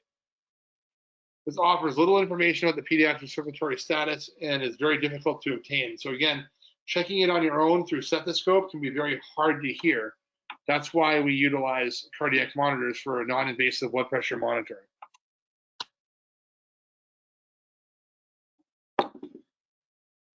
The assessment of the skin is a better indication of a pediatric patient's circulatory status. So it is important to use appropriately sized equipment when assessing pediatric patient vital signs. So to obtain accurate blood pressure readings, use a cuff that covers 2/3 of the pediatric patient's upper arm. A cuff that is too small will give false high readings, and a cuff that is too large will give a false low reading. The formula 70 plus 2 times the child's age in years equals systolic blood pressure is a useful tool to determine blood pressure in children 1 to 10 years of age. So 70 plus 2 times the child's age in years.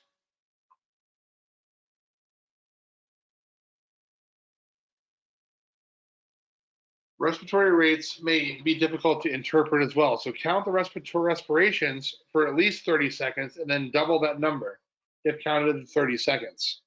In infants and children younger than 3 years, evaluate respirations by assessing the rise and fall of the abdomen, not the chest.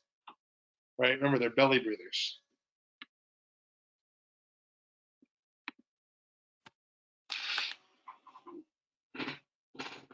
We're going to assess the pulse rate by counting at least 1 minute, noting quality and regularity. Vital signs in pediatric patients will also vary with age as well. So it's always good to have an understanding of the normal ranges for these children. And somewhere, if I can locate them, I actually have pediatric vital signs cards I can give you. I just got to try to find out where I put them. As far as stethoscopes, try to warm it up before placing it on the skin. Evaluate the pupils using a small pen light. Compare the size of pupils against each other, and then use a pulse oximeter. It's a valuable tool to measure the oxygen saturation of a pediatric patient with respiratory issues. Again, it's a tool, right? And I can't stress that enough, that there may be times where you're going to get false readings. So when doing a pulse oximeter, you have to have good puff on a monitor, and then be able to make sure it's actually accurate.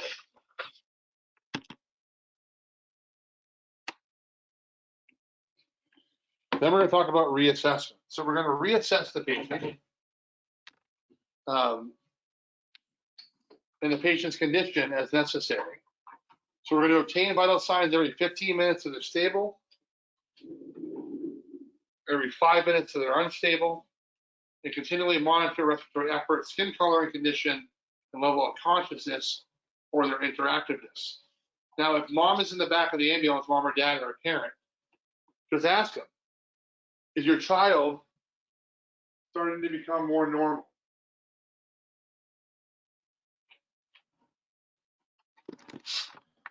We're also going to make sure that we repeat the primary assessment as well and adjust your treatments accordingly.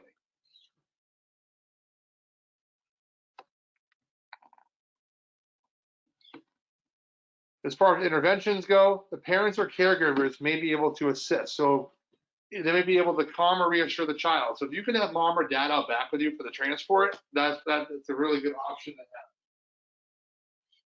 Because you can utilize them to kind of help you calm the child.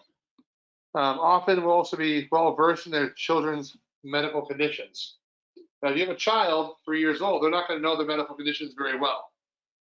So it's always very important to have that ability to have them give you the information during your transport. Oxygen or nebulizer administration as well can also help with that. So if you have a nebulizer and they don't want to hold it, mom and dad can hold it in the patient's mouth for them. Other options are using a mass nebulizer system as well. Communicate and document all relevant information to the ED personnel. Everything that you learned about the patient, what happened during the transport, any procedures you've done, any treatments you've done, and allowed, and that way they can know what you've done at this point and be able to assist you or assist them in further treatment. Especially if you've given them like albuterol treatments and things like that, they just need to know because that can also change things in their heart rate and as well. All right. So any questions up to this point?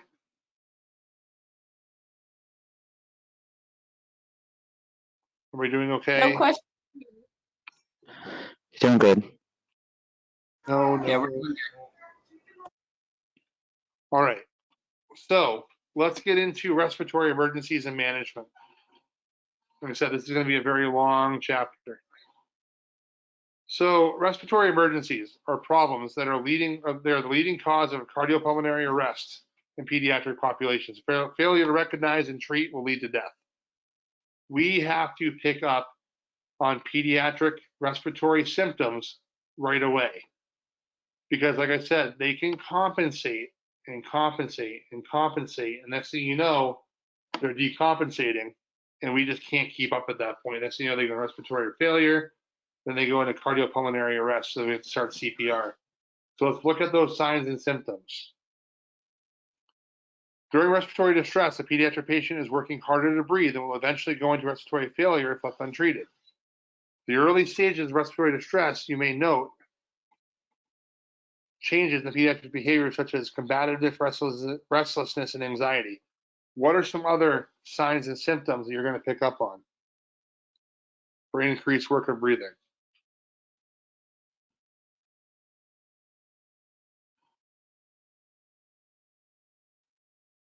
What might you see?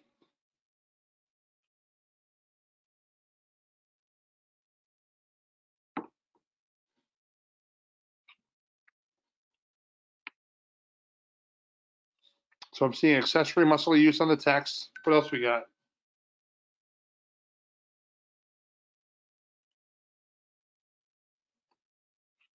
I'm sorry, I missed that question. That's fair. In the early stages of respiratory distress, you may note changes in the pediatrics patient behavior, such as combativeness, restlessness, and anxiety. What other signs and symptoms would show that a patient is becoming hypoxic, and also signs and symptoms of increased work of breathing? Would cyanosis be considered an early, probably not an early symptom? No, cyanosis would be a very, very late. Late. Would it be jugular distension? Nope. Nasal flaring. Nasal flaring. Okay, what else? Would tripod breathing be one? Yep. What else we got?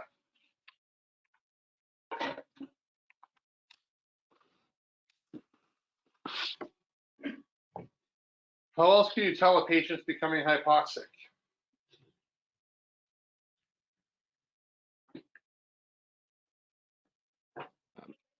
elevated heart rate and rapid breaths. Yep. All right, now we're on to something. Perfect. I see joy, weakness, lethargy. Yep, other signs and symptoms as well. Perfect. All right, so abnormal breath sounds, accessory muscle use. We got tripod and nasal flaring. So good job with that. All right, the pediatric patient progresses to possible respiratory failure. The efforts of breathing starts to decrease. The chest rises less with inspiration, and the body has used up all its available energy stores and cannot continue to support the extra work of breathing. So without care, cyanosis may develop. We just talked about how cyanosis is a very late sign in a pediatric going into respiratory failure. So changes in behavior also occur until the pediatric patient demonstrates an altered level of consciousness. So you want to be able to pick up on that change in behavior. Patients may also experience periods of apnea. So the lack of oxygen becomes more serious. The heart muscle then becomes hypoxic and starts to slow down. Now, once the heart becomes hypoxic, we're going to start seeing bradycardia. And this is almost an ominous sign in pediatric patients. If the heart rate is slow, you must begin CPR immediately. This may progress to cardiopulmonary arrest. So we got to start recognizing these signs and symptoms early.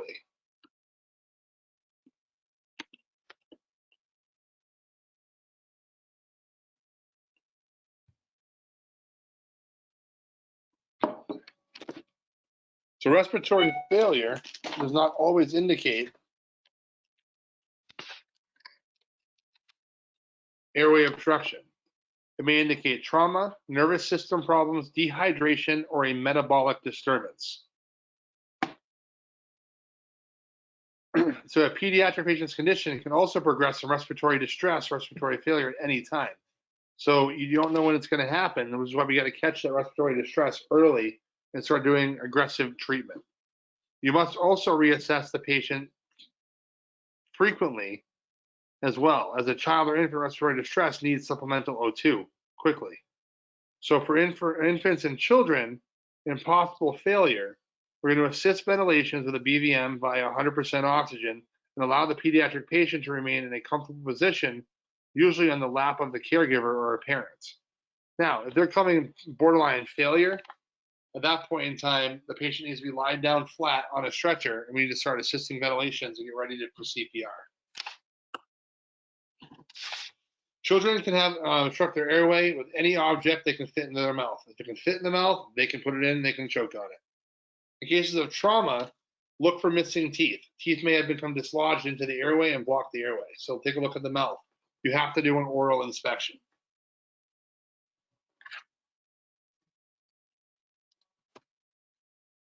If you notice any vomitus, blood, or any other secretions, suction them. Get that stuff out. There are other infections that you need to be aware of as well. Pneumonia, croup, epiglottitis, and a bacterial tracheitis can also cause airway obstructions as well for that increased swelling. So infection should be considered if patients have congestion, fever, drooling, or cold symptoms.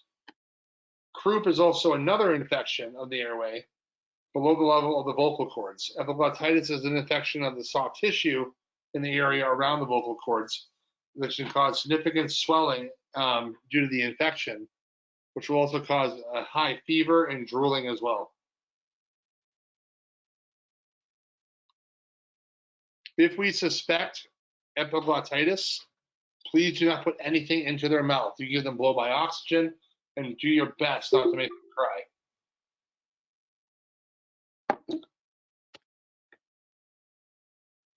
So this picture shows the effects of epiglottitis. As you can see, the swollen epiglottis here. So I'll circle that right there, causing a very narrow passageway. If that closes right off, then there's no air moving in at all, which is why we don't want to irritate the infant.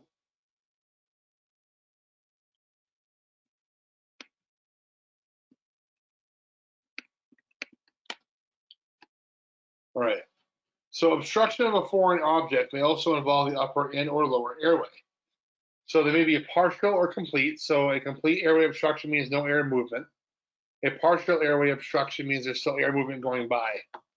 So signs and symptoms frequently associated with partial airway obstruction include decreased or absent breath sounds and stridor, which would be an upper airway issue.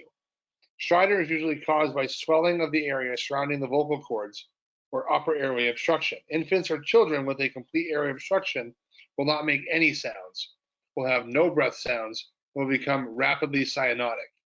Signs and symptoms of a lower airway obstruction include wheezing and crackles. So fluid buildup or bronchoconstriction is why you get that wheezing sound.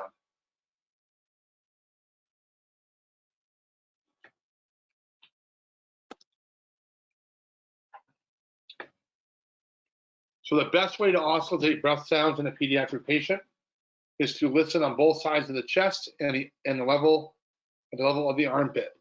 So listen to both sides of the chest.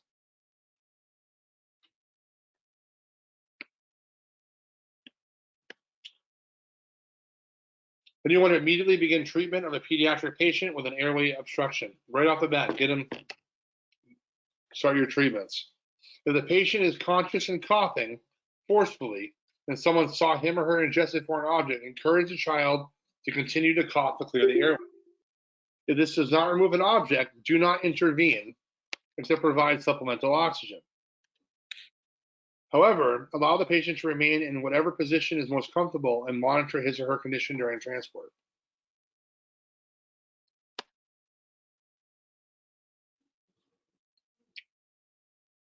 If you see signs of a severe airway obstruction, attempt to clear the airway immediately. So if they have an ineffective cough or no sound, the inability to speak or cry, increased respiratory difficulty with stridor, cyanosis, or loss of consciousness.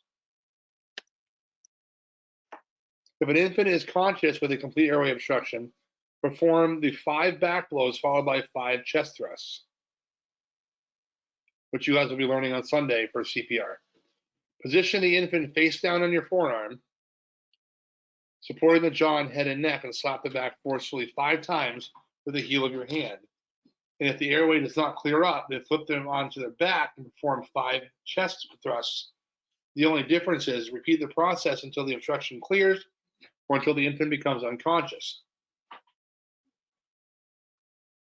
If you see it, you can remove it. If you don't see it, we do not do blind finger sweep. That can just push the object in farther and cause a worse airway obstruction. The biggest thing, if you have an airway obstruction, is make sure you have a paramedic coming. So we have special tools, what they call McGill forceps, so we can go in with a laryngoscope blade and we can actually go in and see where the obstruction is, hopefully, and be able to pull it out.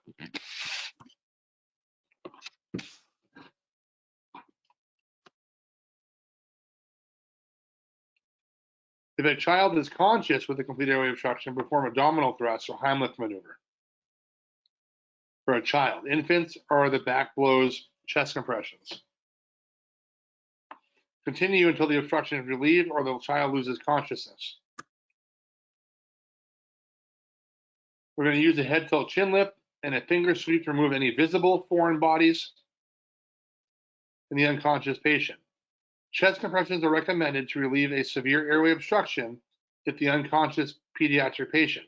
Increased pressure in the chest, creating an artificial cough, may force the foreign body from the airway.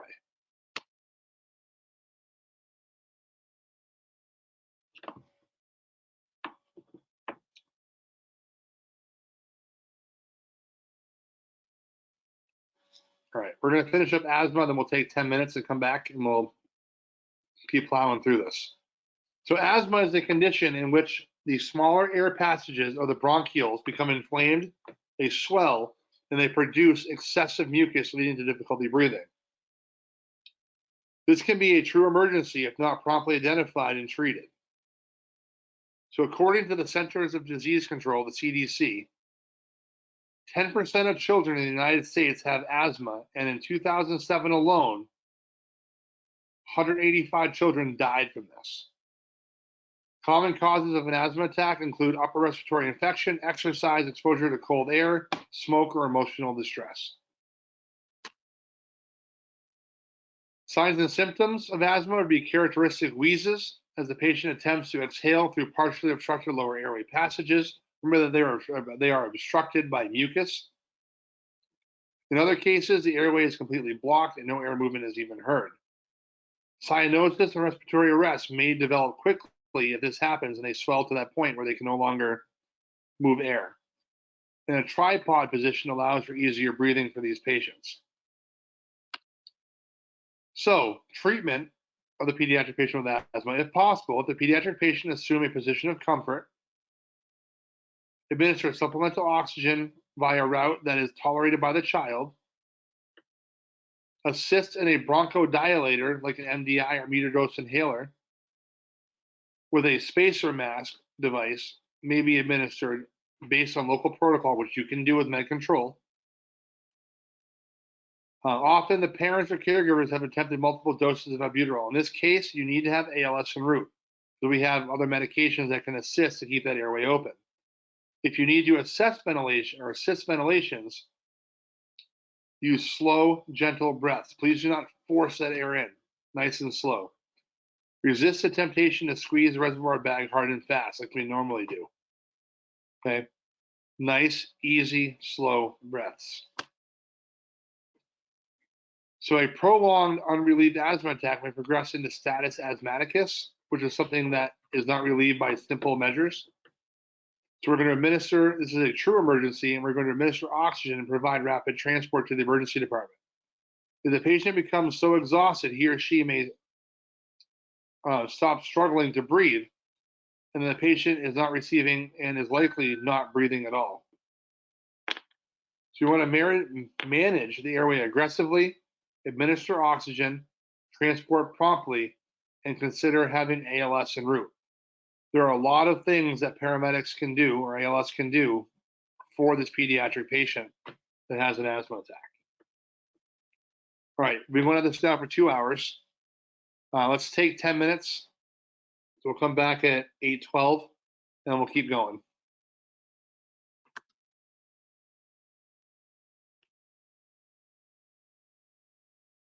This conference will now be recorded.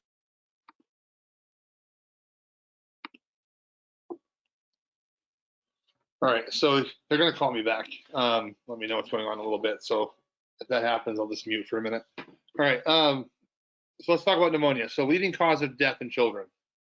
So according to the World Health Organization, pneumonia has been the leading cause of death for over 2 million children worldwide on an annual basis. 2 million, that's a lot of people worldwide. Pneumonia is a general term that refers to an infection of the lungs.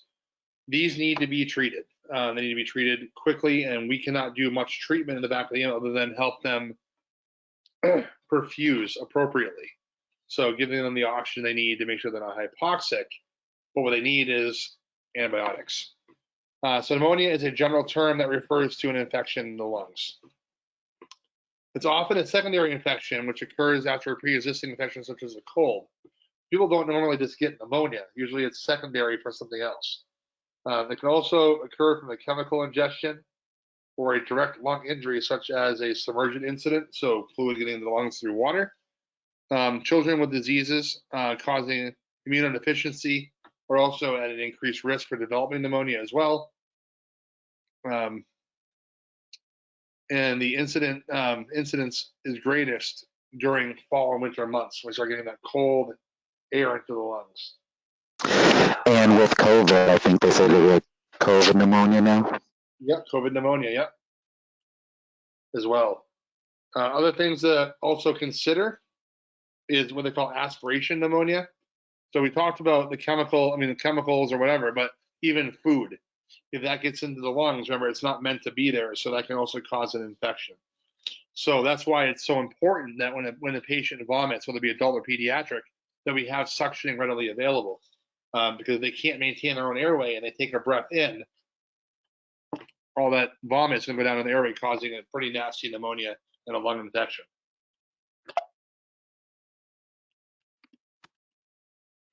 So the presentation, the pediatric patient, unusual rapid breathing or breathe with gurgling or wheezing sounds, and you'll hear that gurgle sound. You're like, oh, that sounds like pneumonia.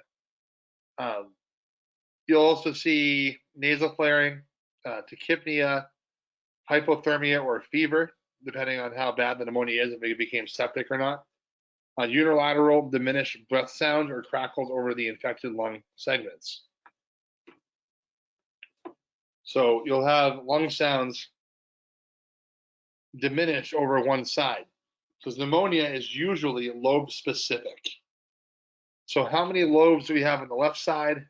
How many lobes do we have on the right side?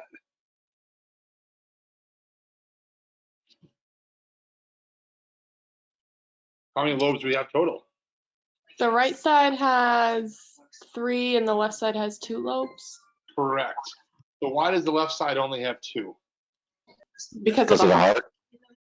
The heart takes the place of the third lobe. Yep. So you'll hear pneumonia or that crackles sound usually over one specific spot.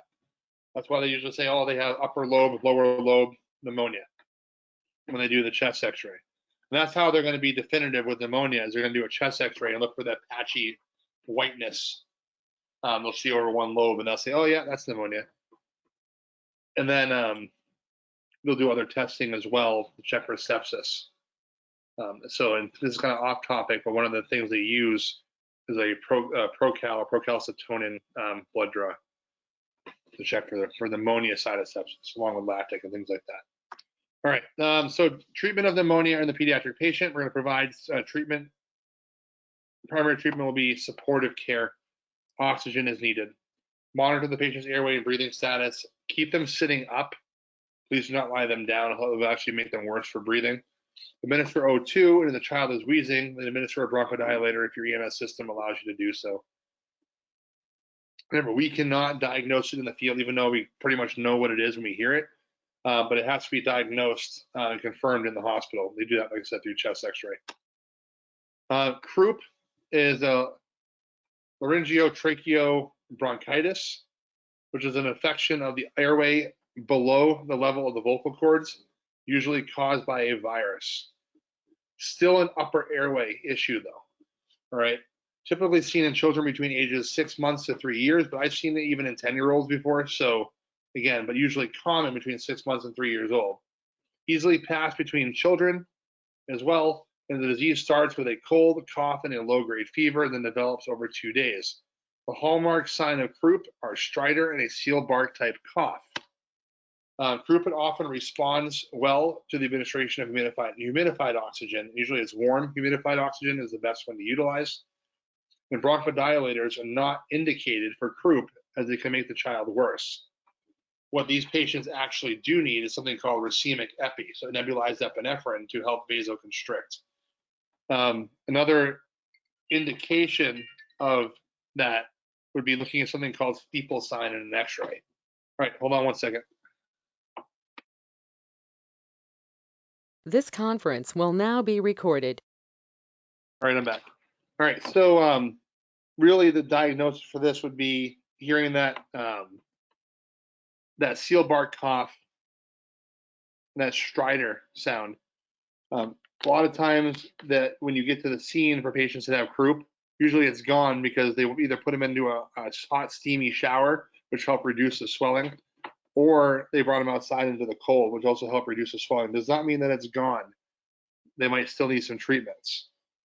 So if you have a symptomatic croup infant, you definitely want to have ALS coming, because we have medications that we can administer, like I said, racemic epi or nebulized epinephrine to assist with that.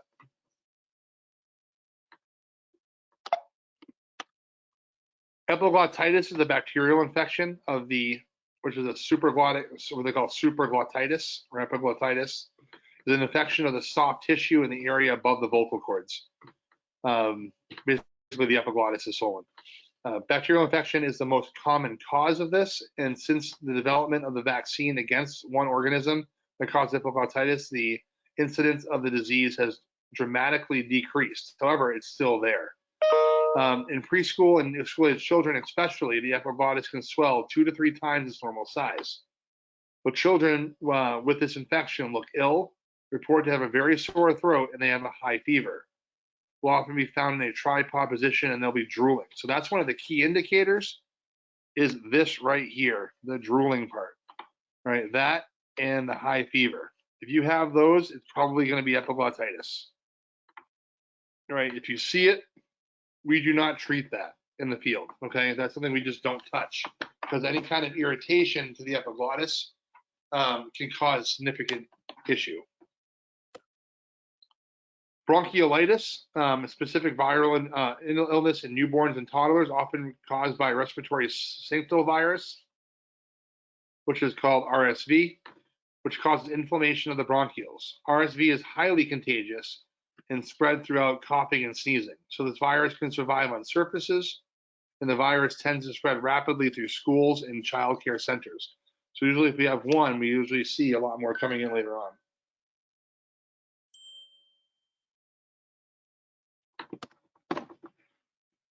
This is more common in premature infants and results in copious secretions that may require suctioning. So again, if you have to suction, go in there with the in-car suction catheter or a French tip catheter and start suctioning out.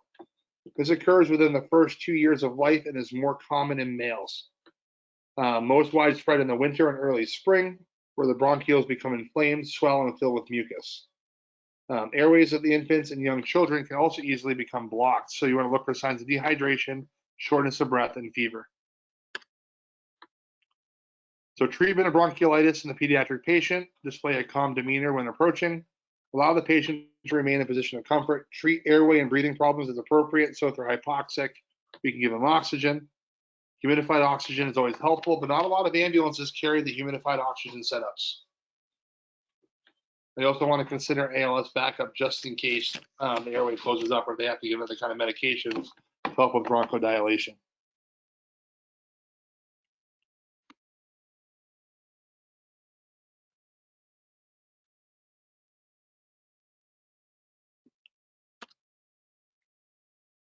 All right, pertussis. So pertussis, also known as whooping cough, is a communicable disease caused by a bacterium that is spread through respiratory droplets. As a result of the vaccinations, this potential deadly disease is less common in the United States. I have not had a patient in the 22 years I've been doing this job that's had pertussis. The typical sign and symptom are similar to a common cold: coughing, sneezing, runny nose. And as the disease progresses, the coughing becomes worse and more severe and is characterized by the distinct whoop sound heard during inspiration. That's what they call it, the whooping cough. Infants infected with pertussis may also develop pneumonia and respiratory failure. So as you can see, this can be a very deadly bacterium that we need to be able to pick up on pretty quickly if we have a patient with this. To treat this, keep the patient's airway open and transport. Pertussis is contagious, so follow standard precautions, including wearing a mask and eye protection. So no different than what we're currently doing, but remember, it's airborne, right? So we have to wear N95 masks for these. The typical surgical mask is not going to help. All right, so airway adjuncts, getting into airway adjunct stuff now. Devices that help maintain the airway or assist in providing artificial ventilation include oral and nasopharyngeal airways, bite blocks, and BVMs. These are different adjuncts that we can use to assist in ventilations and keep that tongue out of the way and open up the airway. So oropharyngeal airways, otherwise known as an OPA, keeps the tongue from blocking the airway, and makes suctioning a lot easier. This should be used for pediatric patients who are unconscious and the possibility of respiratory failure. Do not just stick it in any kid's mouth, right? Make sure they're unconscious, no gag reflex, and they have impossible failure. This should not be used in a conscious patient who have the gag reflex or may have ingested a caustic or petroleum-based product. Why is that? Why do you think we want to hold off if that happens?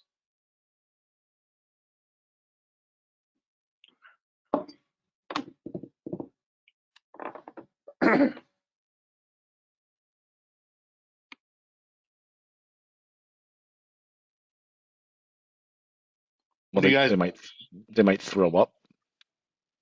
Yeah. Because remember, a burn going down, so you don't want to have a burn coming back up, like Tondra just said too. We want to prevent any chance of vomiting, because that chemical is now in the stomach, and then coming back up again will cause that caustic petroleum-based product to burn even more. So we don't want to irritate that by causing a gag reflex as well. All right. Nasal airways usually are well tolerated with kids and not likely to cause vomiting. It's used for the responsive pediatric patient and used in association with a possible respiratory failure. Rarely used in infants younger than 1 year old. Should not be used in pediatric patients with nasal obstructions or head trauma as well. So we talked about that basilar skull fracture. And what sign would you see with basilar skull fracture?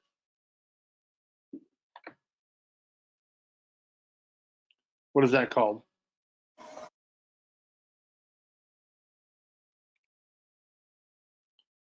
Basilar skull fracture. You're looking for what specific sign?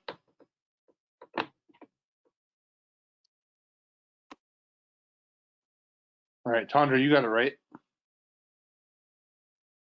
Anybody else? The battle signs. The battle signs. Yep, perfect. So potential problems, an airway with a small diameter may easily become obstructed by mucus, blood, vomit, or other soft or the soft tissue of the pharynx itself. So if the airway is too long, it may stimulate the vagus nerve, slowing the heart rate down, or enter the esophagus, causing gastric distension, which is what we don't want. What happens when we have more? What happens when we cause gastric distension?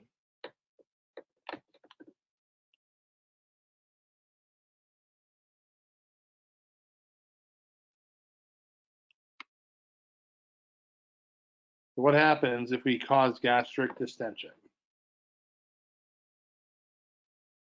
Okay, so Tondra put down air in the stomach is pain and possible vomiting. What else does it do, though? Think about what happens when you put air into a stomach and it overinflates. Where does all that pressure go?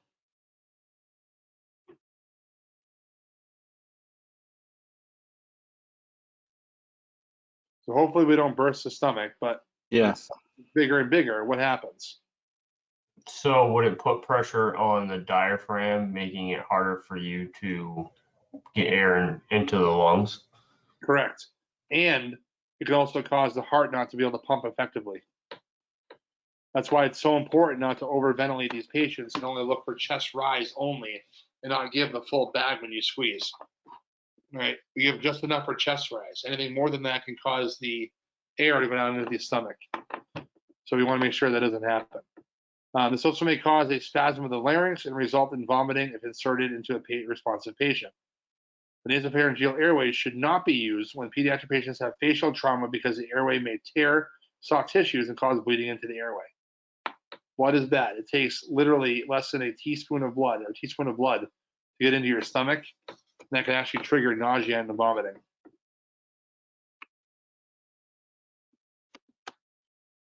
So there are several options for the pediatric patient based on oxygen delivery.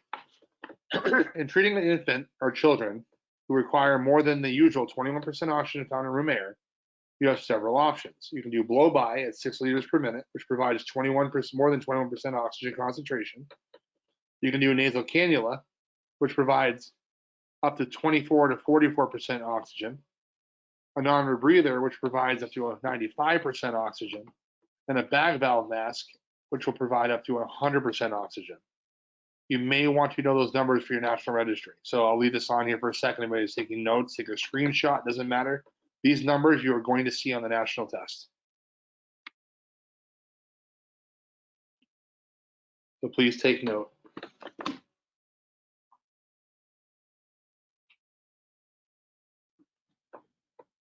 All right, moving forward. So use of non-rebreather mask or nasal cannula or simple face masks is indicated only for pediatric patients who have an adequate respirations and tidal volume. If children respirations of fewer than 12 breaths per minute or more than 60, an altered level of consciousness and or inadequate tidal volume should be receiving assisted ventilations via BVM. The blow-by method is not nearly as effective as a face mask or nasal cannula, but does provide high oxygen concentration of oxygen, but it is also better than none at all. Administering blow-by, you want to place a tubing through a small hole in the bottom of an 8-ounce cup. If you don't have that, you can literally hold it next to the nose. Connect tubing to an oxygen source set at 6 liters per minute, and then hold the cup approximately 1 to 2 inches away from the child's nose and mouth. Now, we don't always carry cups on an ambulance, right? So we can utilize just having the tube near the nose, have mom hold it. I've gone as far as a baby that wouldn't tolerate it, I would just tape it to the child seat and have it put on 15 liters a minute, let it just blow by that way. There's different methods you can utilize for blow by oxygen. A nasal cannula, for some pediatrics, patients prefer nasal cannula and others find it very uncomfortable. Sometimes it's very hard to even keep a nasal on a child. So you may have to have a mask instead and give it to mom and have mom hold it there instead. So choose the appropriate size pediatric nasal. Remember, the prongs should not fill the nares entirely. So if they're too big, you might have to cut them down a little bit. And connect the tubing to an oxygen source and set between 1 and 6 liters per minute, as you can see in this picture here. This right here is the blow-by on this picture. However, we don't carry cups in an ambulance, so you can just take the tubing and have mom just hold the tubing near the nose and mouth. It's better than nothing at all. A normal breather mask delivers up to 95%, not 90, the typo in this, oxygen to the pediatric patient and allows them to exhale all carbon dioxide without rebreathing it. Applying it on a breather mask, you want to make sure you select the appropriate size, connect the tubing and set it between 10 and 15, and adjust the oxygen flow as needed to match respiration rate and depth. A bag valve mask, 100% oxygen. And like I said, I'm going to skip a lot of this here because we're going to go over this in detail during CPR tomorrow. But again, it assists ventilation. So too slow or too fast or unresponsive, assist ventilations of the BVM and look for chest rise. As you can see in this picture here, that's your BVM. This right here, what you're seeing, that's the non-breather mask, and we've already covered that. Make sure you fill the bag with oxygen prior to putting it on. That's the oxygen reservoir. No different than a BVM. As you're ventilating, this bag right here needs to be full of oxygen, so that way every time you give a breath, it takes the oxygen out of the chamber, which is in here. And as you let go, the oxygen from here sucks into the squeezing chamber, which then pushes it back into the mask. So two-person bag valve ventilations is similar to one person, but the rescuer holds the mask to the face, maintains the head position. This is usually more effective in maintaining a tight seal. Sometimes it's very hard if you have smaller hands to be able to maintain a good seal. Cardiopulmonary arrest patients, CPR. This is often associated with respiratory failure. Children are affected differently than adults when it comes to decreasing oxygen concentration. Adults become hypoxic and the heart develops a dysrhythmia that leads to sudden cardiac arrest. This is often in the form of ventricular fibrillation. An AED is the treatment of choice. Children become hypoxic and their heart slows down, becoming more bradycardic. The heart will then beat slower and more weakly until no pulse is felt. So the overall survival rate of cardiac arrest in pre-hospital settings is about 8%. All right. Pre-hospital survival rate for respiratory arrest is 70%. So a child who is breathing very poorly with a slowing heart rate must be ventilated with high concentration O2 early to try to oxygenate the heart before cardiac arrest occurs. So we can see these trends happening, and we need to start with fast early treatment. So don't be afraid to pull out a BVM and start ventilating a patient. All right, let's cover some shock here. Ooh, wrong button.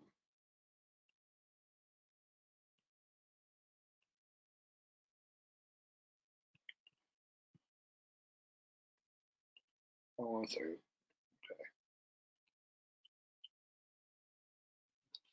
So shock is a condition that develops when the circulatory system is unable to deliver sufficient amount of blood to the organs. inadequate state of tissue perfusion.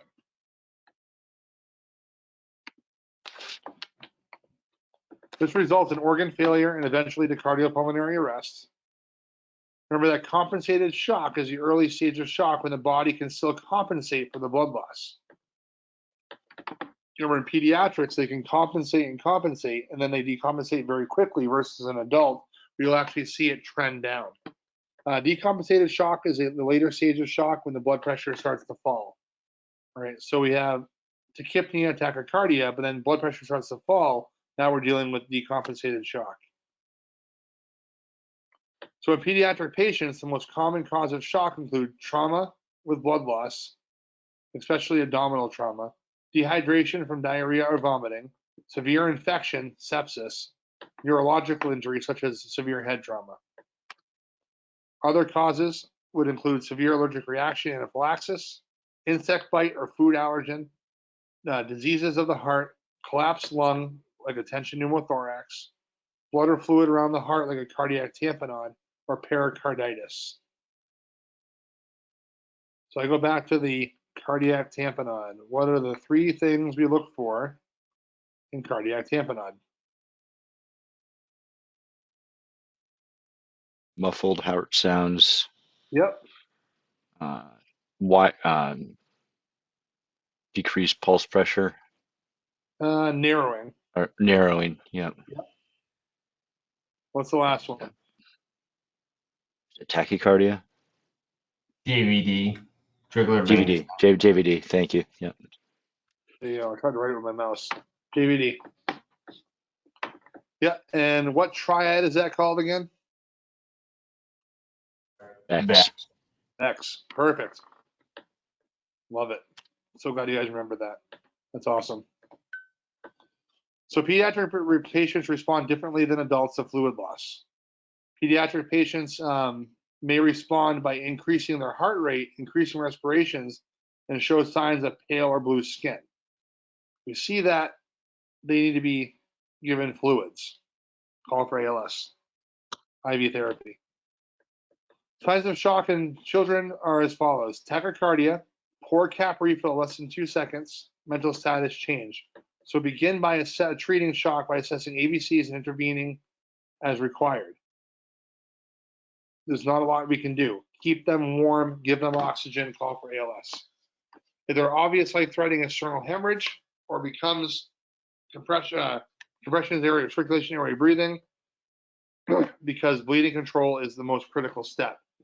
So if cardiac arrest is suspected, the order also becomes CAB because compressions are essential. So we have CAB circulation, and then we have CAB, obviously, compressions with circulation with that as well. Pediatric patients in shock often have increased respirations, but will also not demonstrate a fall in blood pressure until shock is severe, going into decompensated. So in assessing circulation, pay close attention to the pulse. We're going to assess rate, rhythm, and quality. So a weak, thready pulse is a sign of a problem. Anything over 160 beats a minute suggests shock.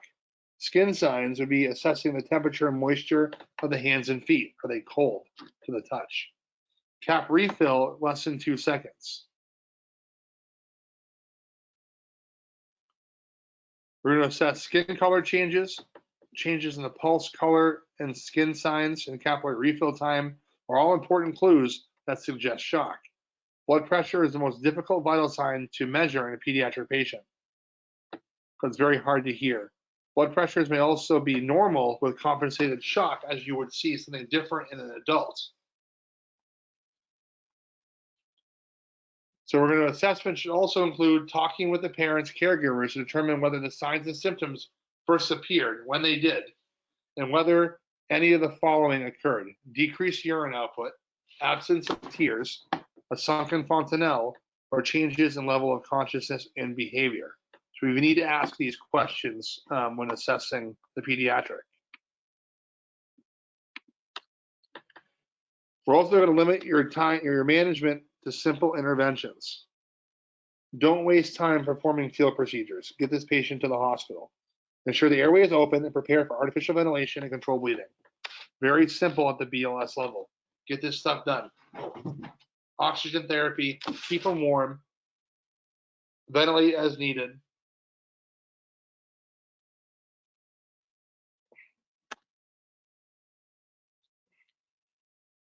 All right. Mask or blow-by oxygen. We're going to continue to monitor the airway and breathing. We're going to position the pediatric patient in position of comfort. So they stop using that whole Trendelenburg, everything else positioning. So position of comfort. We're going to keep the patient warm. Blankets, turn on the heat in the ambulance. If you have heated blankets, put those on. ALS backup as needed and provide immediate transport. If you have anaphylactic shock, also called anaphylaxis, is a life-threatening allergic reaction that involves generalized multi-system response to an antigen, so a full-body reaction, also including airway compromise, and airway swelling and dilation of blood vessels. The common causes would be insect stings, medication, or foods. So we're going to look for signs and symptoms of hypoperfusion, stridor or wheezing, increased work of breathing, altered appearance, restlessness, agitation, and sometimes a sense of impending doom. So if they're old enough, they're going to be like, I am going to die. That's the impending doom. Hives are usually present. So what you want to make sure you do is check the entire body. You cannot miss anything. Inspect everything, looking for hives, right? Look at the tongue, right? What is the medical term for a swollen tongue?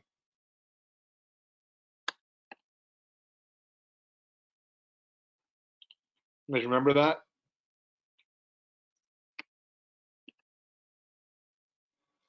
Who's looking it up on Google right now?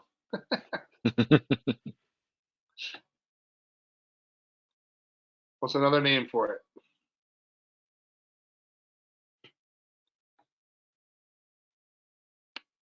Swollen tongue. Okay, glossitis. Google tells me. So another name would be angioedema. Angioedema is what you would see in patients with anaphylactic reaction.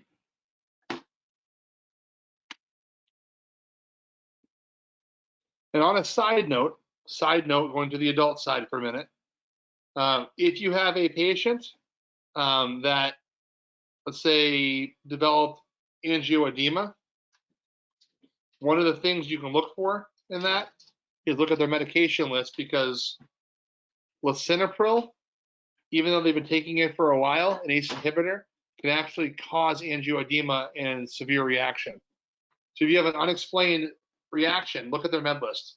And if they're on lisinopril, that's probably what caused it. And they could be taking it for 5 years, and all of a sudden it just starts. Kind of a side note.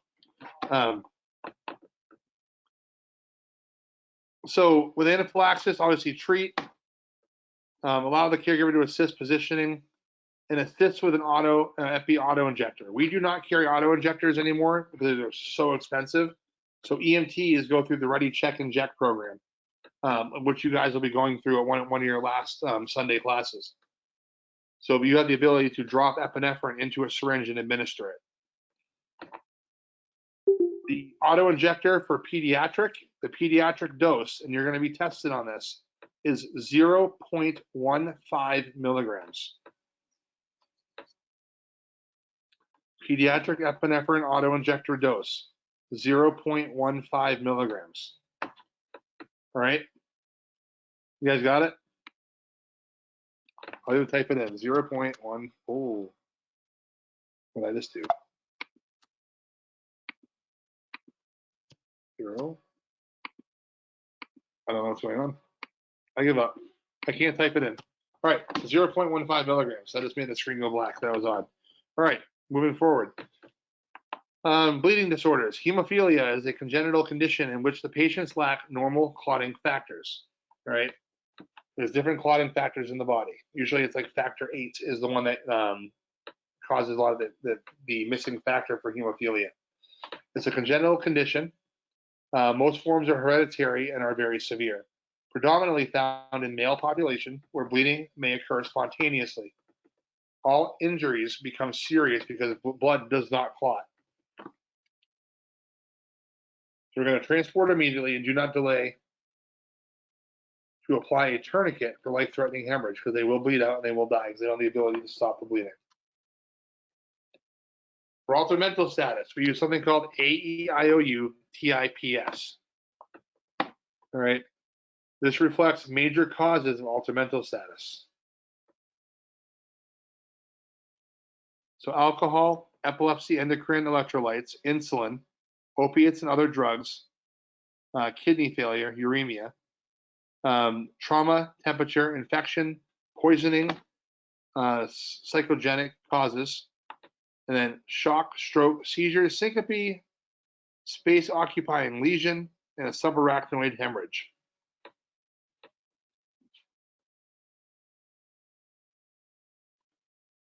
If they're altered, check a blood sugar. One of the biggest things, check a sugar. It could be something that's a hypoglycemic event. So signs and symptoms vary from simple confusion to coma. So management would be focusing on ABCs. If the level of consciousness is low, the pediatric patient may not be able to protect his or her airway. So ensure patent airway and adequate breathing through non-rebreather mask or a BVM. If they're unconscious, we can apply an OPA to keep that airway open. Altered mental status, they may still have a gag reflex, so they may be able to tolerate nasopharyngeal airway. Seizures are the result of disorganized electrical activity in the brain. Common causes would be child abuse, electrolyte imbalance, fever, hypoglycemia, infection, ingestion, lack of oxygen, medications, poisoning, seizure disorder, recreational drug use, head trauma, or no cause can be found. Sometimes that happens as well. This may manifest in a variety of ways depending on the age of the child. So seizures in infants can be very subtle, consisting only of abnormal gaze, sucking motions, or bicycling motions as well. One of the biggest ones that we see is a febrile seizure. And a febrile seizure happens when you have not just a fever, but it's an increase in fever or temperature over a short duration. And your body goes, wait a minute, we're going to start seizing to have that fever slow down and stop and reduce. All right. So that's your body's mechanism of trying to stop that fever from spiking so high so fast. And your body basically goes into a seizure activity. Some common causes, we talked about this already in the previous slide. It's more of an older children. In older children, seizures are more obvious and typically consistent of repetitive muscle contractions and that unresponsiveness going into that post-ictal state. That's once the seizure stops. The patient will become almost floppy, flaccid, and then their breath levels become labored. Again, they come out of that, hopefully. This is called post-ictal, and the longer and the more intense the seizures are, the longer it will take for the imbalance to correct itself.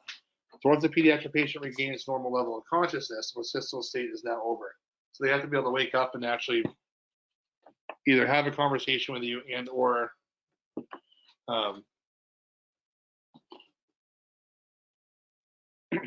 crying or the kind of movement.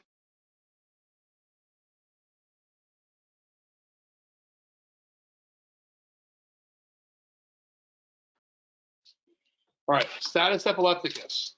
So status epilepticus is a seizure that continues every few minutes without regaining consciousness in between or lasting longer than 30 seconds. This recurring or prolonged seizure should be considered potentially life-threatening.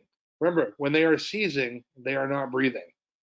So the patient does not regain consciousness or continues to seize, protect the patient from harming himself or herself and call for ALS backup.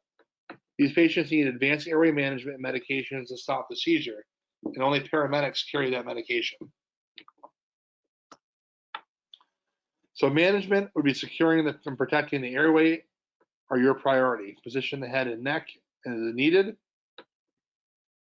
In an open inline position. Clear the mouth with suction. Consider placing the pediatric patient in the recovery position if he or she is vomiting and suction is inadequate. 100% via non-rebreather mask or blow by oxygen. And in BVM if needed, or BVM ventilations if there is no signs of improvement. So we need to make sure we're assisting with ventilations.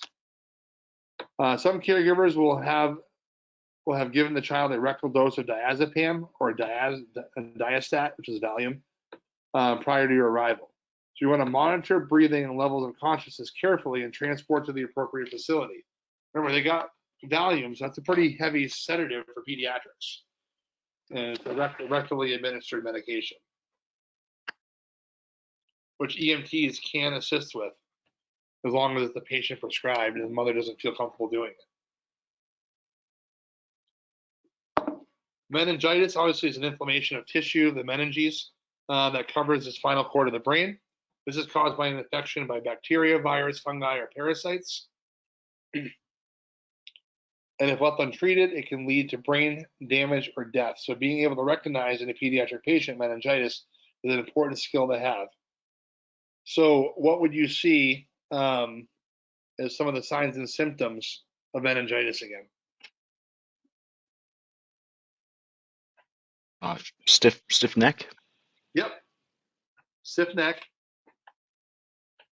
What's another big symptom?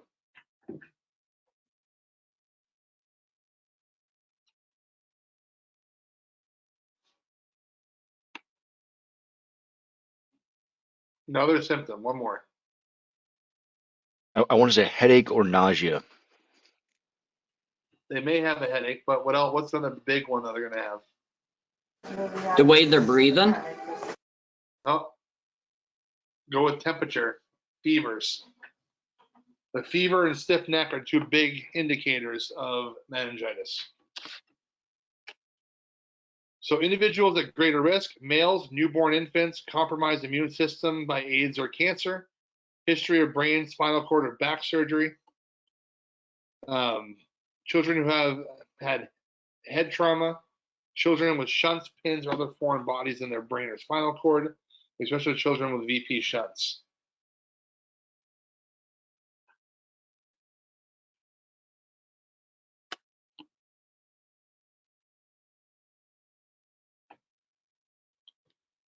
Signs and symptoms may vary with age.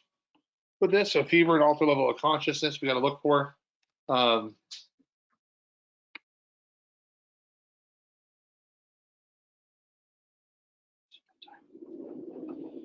Changes in level of consciousness can range from mild or severe headache to confusion, lethargy, and the inability to understand commands or interact appropriately.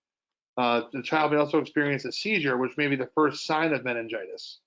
So infants younger than 2 to 3 months can also have apnea, cyanosis, fever, and a distinct high-pitched cry or hypothermia.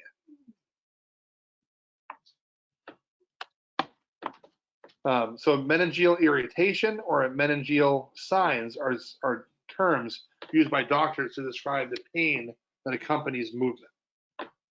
This often results in characteristic stiff neck and one sign of meningitis in infants and increasing irritability and a bulging fontanelle without crying.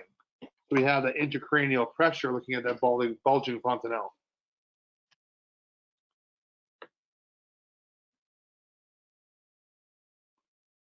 So if I get this right, Neisseria, was it meningitis? Is a bacterium that causes a rapid onset of meningitis symptoms, often leading to shock and death. So children with this typically have small pinpoint cherry red spots or a large purple black rash on the face or body. These children are at serious risk of sepsis, shock, and death if you see this.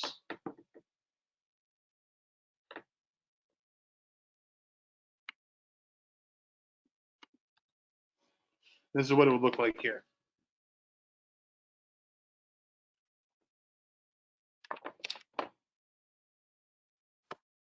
So patients with looks like poison ivy a little bit. Yeah. Right. Let me go back up the slide here really quick. I can't make it any bigger, but this is what it would look like. Yeah, kind of like poison ivy. Yeah, that could look like a bunch of different rashes, kind of, sort of, but the feet are pretty swollen too in this picture. Yep. But the big one here is the cherry red spots or a larger purple black rash. Looks like bug bites. Yep.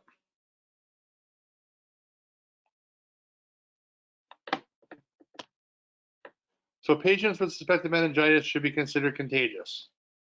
We don't know if it's viral or bacterial. So we got to make sure we're using standard precautions. If exposed to saliva or respiratory secretions, you should receive antibiotics if you get it. So they cough in your face, sneeze in your face, whatever. You're not wearing protection. You need to start antibiotic therapy. Treatment of a child with suspected meningitis, provided supplemental oxygen, assisted ventilations, and reassess vital signs frequently.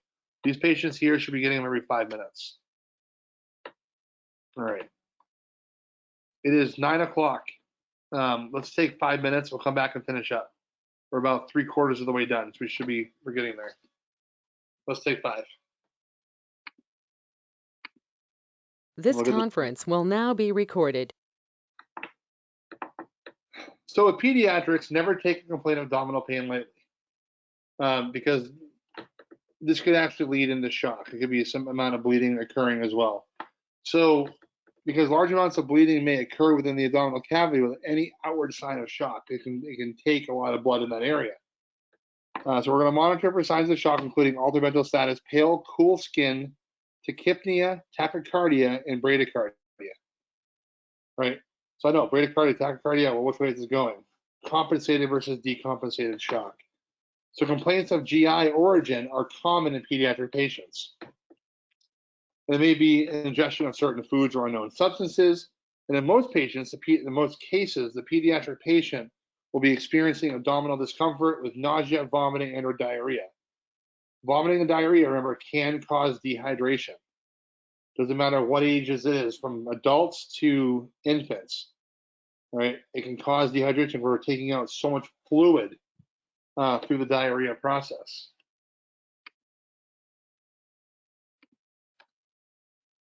Right. Appendicitis is also common. So if untreated, it can lead to peritonitis or shock. Peritonitis is an inflammation of the peritoneum, which lines the abdominal cavity. What we don't want is that appendix to burst, okay? Allowing for all those contents to get out through the system. So what we're going to have is typically present with a fever and high pain on palpation in the right lower quadrant. Rebound tenderness is a very common sign associated with appendicitis. If you suspect it, properly transport to the hospital for further evaluation. They're probably going to have their appendix or an appendectomy or an appendix being removed. What is another name for the location of where the appendix is located? Here's a question for you guys, if you know what it is. Is it the lower right quadrant? It is it's the right lower quadrant, but there's another name that you can utilize. It's called something point. Blank point.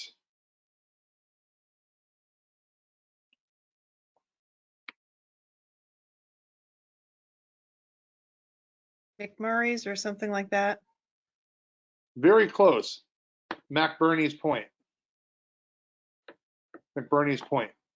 That's how you locate the appendix. So you go from the navel and you go about 1/4 of the way down or 3/4 of the way up from the pelvic. On the right side from the pelvis is McBurney's point. You palpate there. And that's where you're going to find the appendix. So called McBurney's point.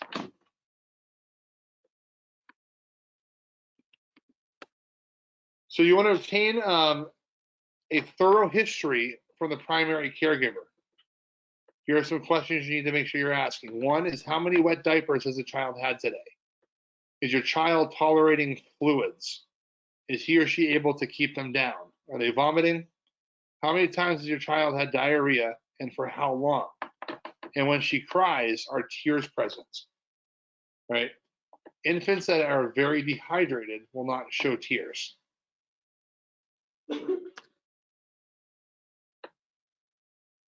All right, a little bit about poisoning. Very common among children. We just talked about how things look like different fruit drinks, Kool-Aids, to pills looking like candy and everything else like that.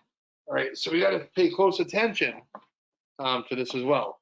There are other things in the house as well that can also cause significant issues with toxins. Some common sources are alcohol, aspirin, acetaminophen, cosmetics, household cleaning products such as bleach or furniture polish, and then house plants.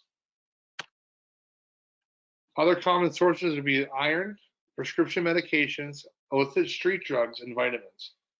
So signs and symptoms of poisonings vary widely depending on the substance and the age and weight of the child. But it's so important to find out what their weight is. And when you contact poison control, they're going to want to know that. The patient may appear to be normal at first, but may become confused, sleepy, or unconscious. And some may only take one pill to become lethal in a small child, depending on what it is.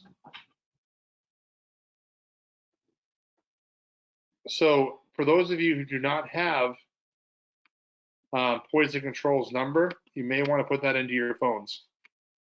1-800-222-1222 is the phone number for poison control.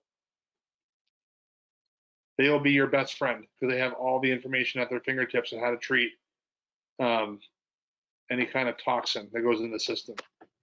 And make sure you do 1222 because 1212 is not something you want to call. I'm assuming you've done that before. My I was on a call one day, quick story, and he did that with this speakerphone on, and it is it's like a sex phone thing.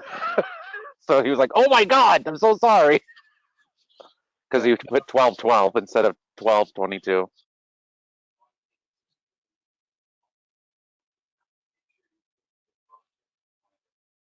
Yeah, so when you do call, one of my other instructors is sitting here in the room with me, and he said when you do call, it's an automated system.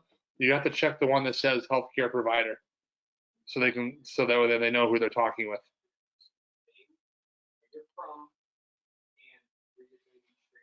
Yeah, name, where you're from, what agency you're coming from, your name.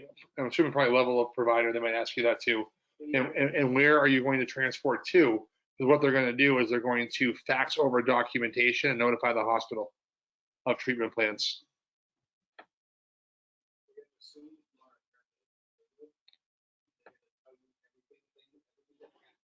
Yeah, it's like he's saying. Probably can't hear him; he's a little far away.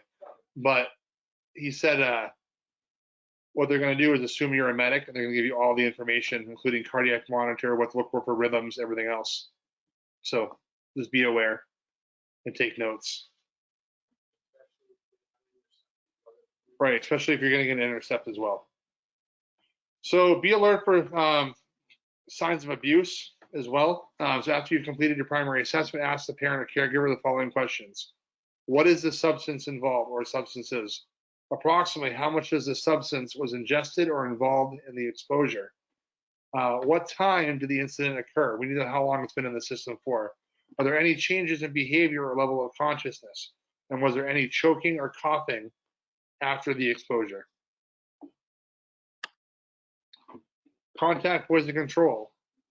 Treatment, perform an external decontamination. Remove the tablets or fragments from the patient's mouth. Wash or brush the poison from the skin. Again, know what the poison is before you start washing stuff off. Assess and maintain ABCs and monitor breathing. Provide oxygen, perform ventilations if necessary.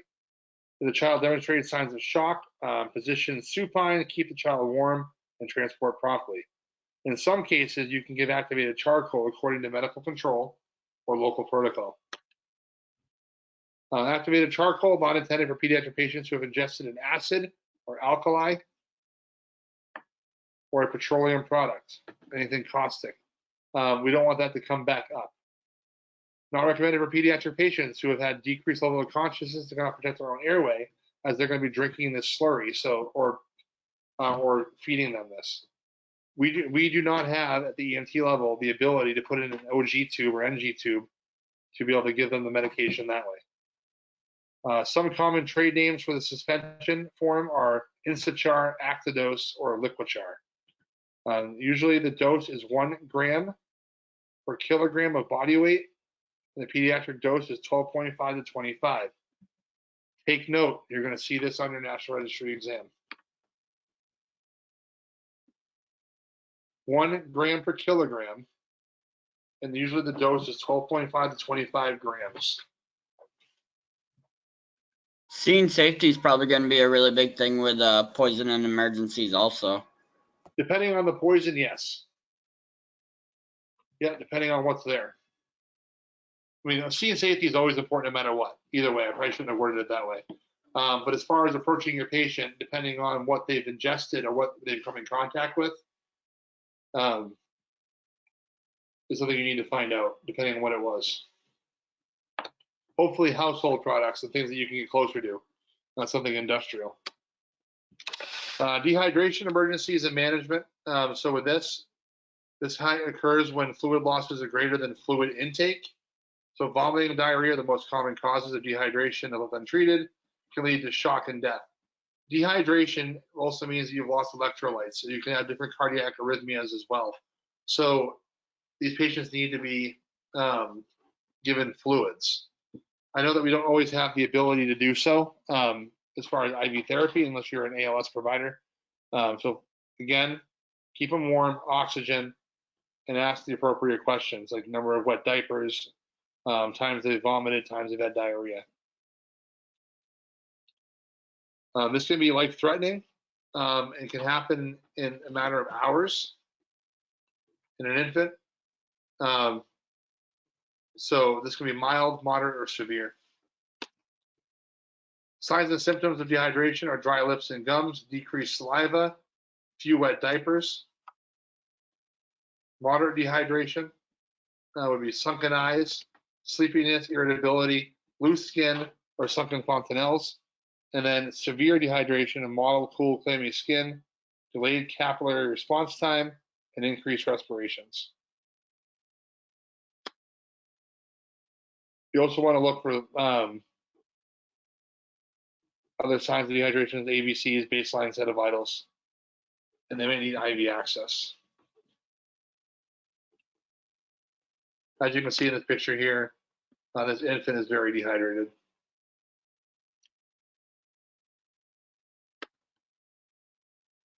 So fever emergencies and management, simply defined as a fever is an increase in body temperature, usually in the response to an infection of some sort. Temperatures of 100.4 degrees Fahrenheit or higher are considered abnormal. A fever is rarely life-threatening, but a fever with a rash can be a sign of serious conditions such as meningitis.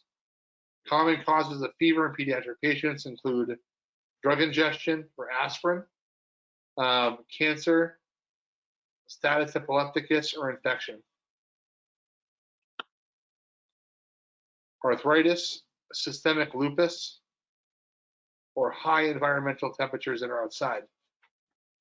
Remember, they cannot thermoregulate like we can.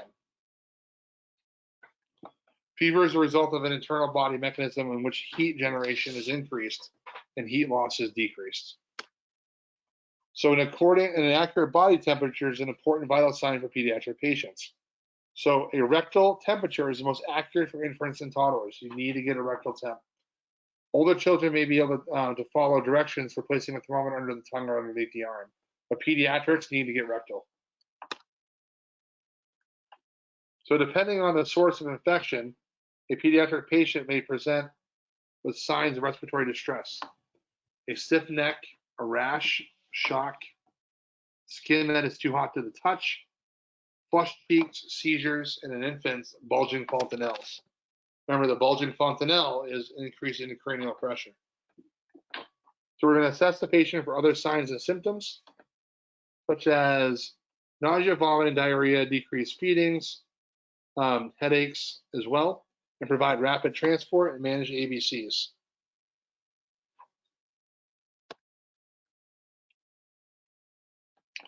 So febrile seizures happen between 6 months and 6 years, and this is caused by the fever alone, typically on the first day of a febrile illness. Characterized by tonic-clonic activity, lasts less than 15 minutes with little or no postictal state. And it may be a sign of a more serious issue that's there. But again, it's an increase in body temperature over a short amount of time that the body goes into a seizure. Now, you can have high fevers, but if it goes up over a long period, the chances of seizures are less likely.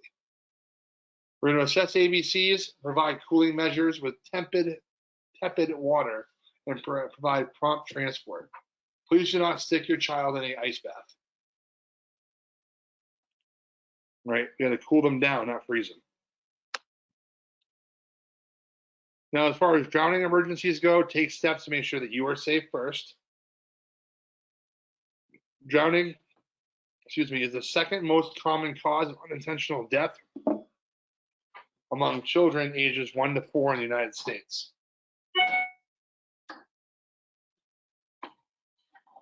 Children often fall into swimming pools and lakes, but may drown in bathtubs, even puddles or buckets of water. Children are very unpredictable, which is why when I teach water programs, we talk about layers of protection. And it's not for us, it's for the parents providing layers of protection for their kids.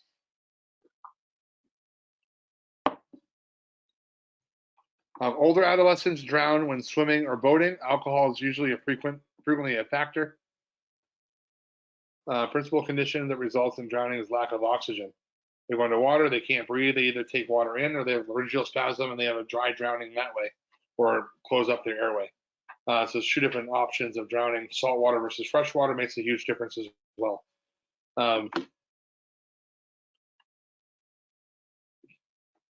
Submersion in icy water can lead to hypothermia.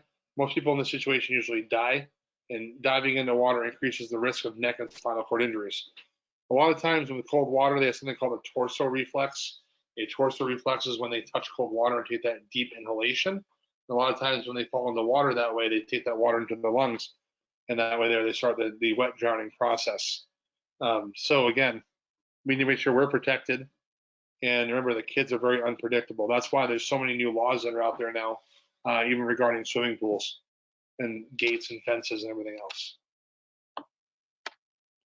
Signs and symptoms may be coughing and choking, airway obstruction, difficulty breathing, altered mental status, seizure activity, unresponsive, fast, slow, or no pulse, pale, cyanotic skin, or abdominal distension. So we're going to assess ABCs, contact ALS to intervene if needed. Drowning patients required to be intubated. Flat out. We need to get positive pressure ventilation to push that fluid out of the lungs. Right? 100% oxygen by non-rebreather, BVM as well. If they're unconscious, they're going to get a BVM. Right? If they have a high respiratory rate, we're going to control it with a BVM. We got to push that fluid out of the lungs. Be prepared to suction, as these patients often vomit if they take so much water into the stomach. If trauma is suspected, apply a cervical collar and pat on all spaces under the pediatric patient before securing the patient onto the board. And CPR for unresponsive patient and cardiopulmonary arrests. Pediatric trauma emergencies and management. Remember that in pediatric unintentional injuries are the #1 killer of children in the United States is trauma. Quality of care in the first few minutes after a child has been injured can have an enormous impact on that child's chances of complete recovery. The muscles and bones of children continue to grow well into adolescence. So we have to make sure we're catching this up quick and provide fast treatment. For this reason, coupled with their risk-taking approach to activities, adolescents are prone to fractures of the extremities. A fracture of the femur is rare in pediatric patients. We just had this discussion earlier. But when it does occur, it is a source of major blood loss. Remember, in an adult, the average blood loss per femur is 750 mLs. Right? The entire body of an infant pediatric is about 500 mLs total. Right? So older children and adolescents are prone to long bone fractures, femur and humerus, because they tend to take more risks during physical activity. So some physical differences with this would be children are smaller than adults, and therefore the location of their injuries may differ from what that an adult would be the same type of crash. So children's bones are soft tissue and are less well developed than those of an adult. Also, the force of an injury affects the structures differently as well. Because the child's head is proportionally larger than an adult's, it exerts greater stress on the neck structures during deceleration injury. Other things to also think about as well, pedestrian versus vehicle injury patterns. What we're also going to see, like an adult, the adult will turn away, most likely going up and over. the vehicle, causing more back and pelvic pain, versus a child, when the car comes at them, they're more apt to look at the vehicle, don't have the reflexes to turn away or jump away. Therefore, have more of a frontal impact.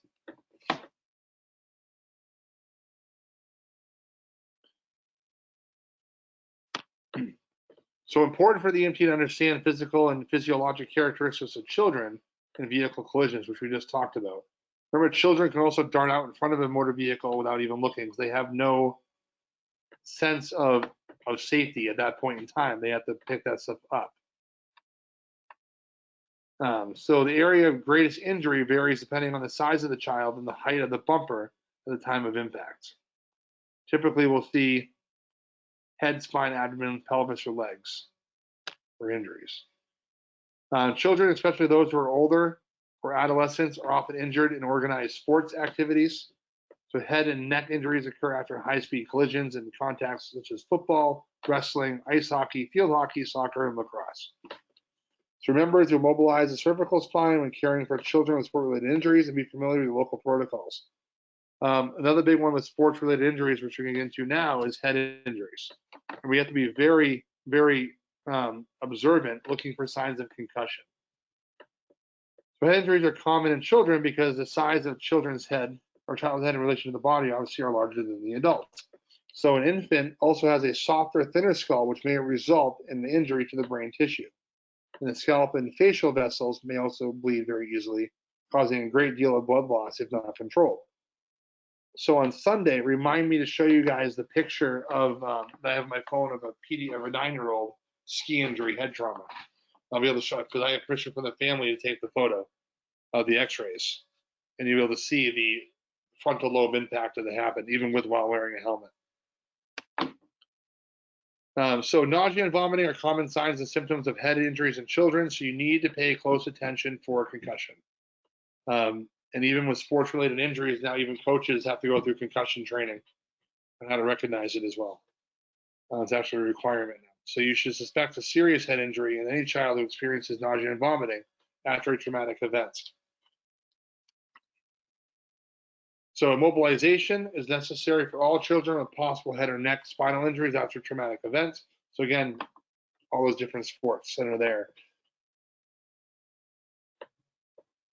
Immobilization can be difficult because of the child's body proportions as well. So we have to, the best we can. If we can't get a collar on, then we have to utilize padding as well going around the neck. And I'll show you guys different techniques on Sunday. So around 8 to 10 years of age, children no longer require padding under the torso and can lie supine on a backboard.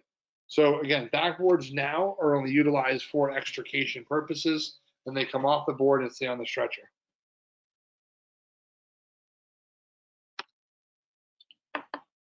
Injuries to specific body systems, looking at chest injuries, usually a result of a blunt force trauma, where the chest wall being flexible in children can produce a flail chest, right? So remember, flail chest is what? What is a flail chest? Is that multiple broken ribs? In consecutive order, though. So 2 or more fractured ribs in a section is considered flail. And we're going to palpate and feel for crepitus and make sure we have good equal rise and fall. And as they breathe, you're going to notice an indentation where the ribs are actually fractured and detached. We're going to manage it the same way. Abdominal injuries are very common in children and can compensate for blood loss better than adults. But again, once they met that decompensated phase, they decompensate quickly. So we're going to monitor for signs of shock, and if shock is evident, prevent hypothermia with blankets and give them high flow oxygen.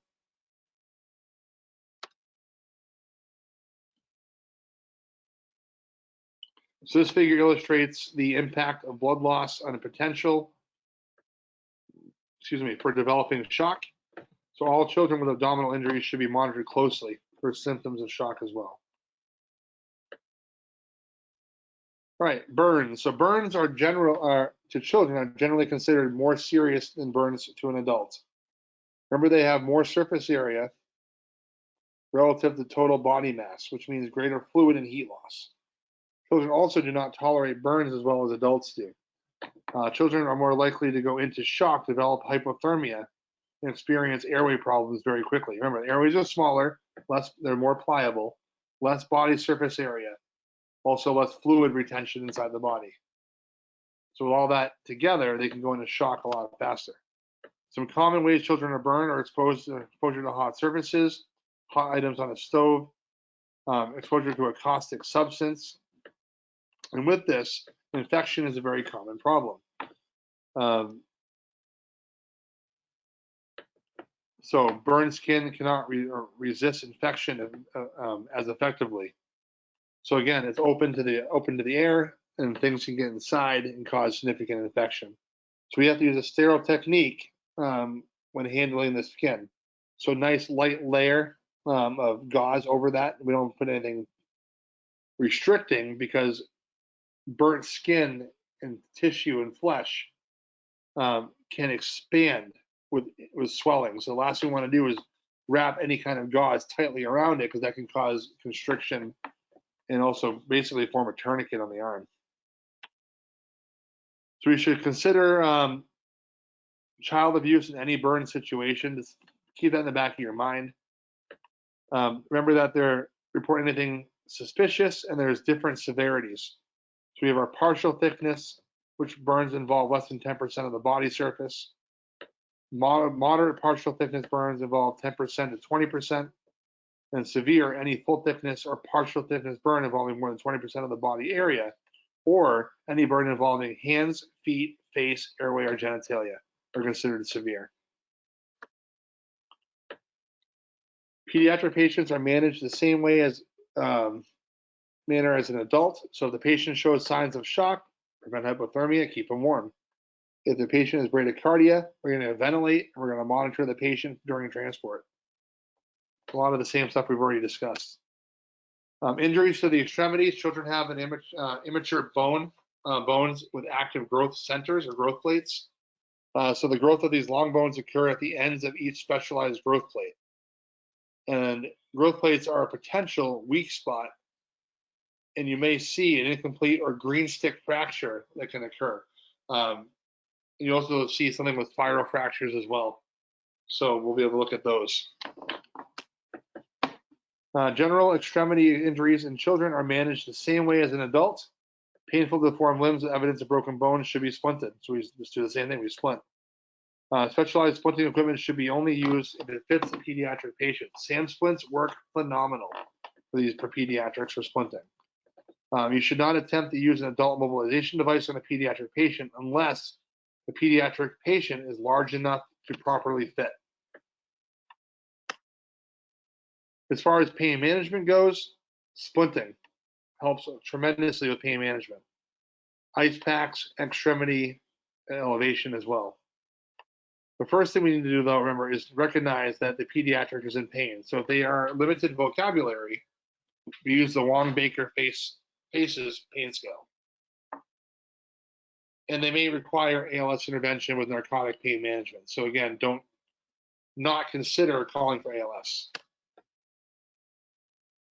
As far as disaster management goes, we're going to use the Jumpstart triage system, which was developed for pediatrics.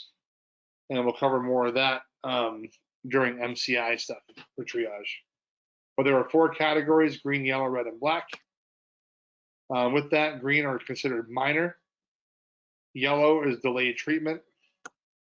Red is immediate response, and black is decreased or expecting to die. I have a full triage system that uses START triage that I will bring into one of our classes, and we can kind of go over that together, do like a mock MCI. This is the disaster management START triage pediatric MCI system, and I will go over that kind of stuff with you guys in person. So with neglect and child abuse, remember that we are mandated reporters, and we have to report these to the appropriate authorities. Injuries include physical abuse, sexual abuse, neglect, and emotional abuse as well. Over 500,000 children are victims of child abuse on an annual basis. And many children suffer life-threatening injuries if not abused. If abuse is not reported, it is likely to happen again. We are not the ones that are going to say it is happening, but report it. That way the appropriate authorities can investigate to make sure it's not going to continue to happen.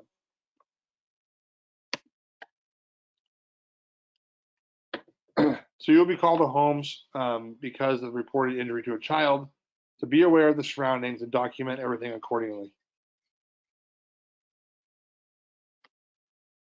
Ask yourself the following. Injury typical for age of child. MOI reported consistent with the injury. Caregiver behaving appropriately. Evidence of drinking or drug abuse at scene. Delay in seeking care for a child. Or a good relationship between child and caregiver or parent. So if mom or dad is saying, come to me, and they won't come over to them because they're scared, that's a problem. And note that. Are there multiple injuries in different stages of healing? So different colors of bruising that you notice. Unusual marks or bruises that may have been caused by cigarettes, grids, or branding injuries as well. Are there several types of injuries that are present? And are any burns on the hands and feet that involve a glove distribution? Is there any unexplained decreased level of consciousness? Is a child clean and appropriate weight for his or her age? Are there any rectal or vaginal bleeding? What does the home look like? Clean, dirty, warm, cold? Is there food present? This is a child abuse mnemonic, which I've never heard before. And it's actually way too small for me to actually read, so you guys can probably see it on your screen. It's just very tiny on my side.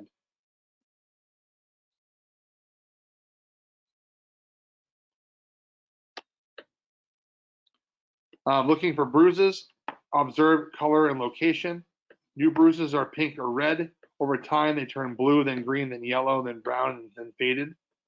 And bruises to the back, buttocks, and face are suspicious and usually inflicted by a person as well. So take a look and note stuff. But again, never accuse. Burns to the penis, testicles, vagina, or buttocks are usually inflicted by someone else. Burns that look like a glove are usually inflicted by somebody else as well, and you should suspect child abuse if the child has cigarette burns or grid pattern burns on the body. Fractures of the humerus or femur do not normally occur without major trauma, so falls from the bed are not usually associated with fractures. So we want to maintain a high index of suspicion if an infant or younger child sustains a femur fracture. A complete fracture of the bone indicates that the child was exposed to a great deal of traumatic force. Shaken baby syndrome. Infants may sustain life-threatening head trauma by shaken or struck.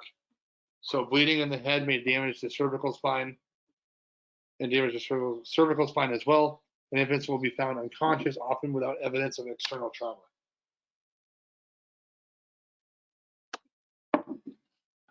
Shaking tears, shaking tears blood vessels in the brain, resulting in bleeding around the brain itself. So pressure may result from blood vessels in an increased cranial pressure, leading to coma or death. So remember, look for that fontanelle. And refusal or failure to provide life necessities, example, water, clothing, shelter, hygiene, medicine, comfort, and personal safety for neglect. We want to make sure we pick up on all of these. Abuse in children may appear withdrawn, fearful, or hostile. So should be concerned if a child does not want to discuss how an injury occurred. They go, I don't want to talk about it. All right, well, usually that's an indication that something else happened. The parent may reveal a history of accidents to be alert for conflicting stories or lack of concern, and the abuser may be a parent, caregiver, relative, or a friend of the family. It's like the story I told you guys earlier when the parents gave me two different stories and they had a mid-shaft femur fracture. It didn't make any sense. So I ended up reporting it. So remember, the EMTs in all states must report suspected abuse, whether it be elder abuse or child abuse, it does not matter. We have to report it. We're mandated reporters.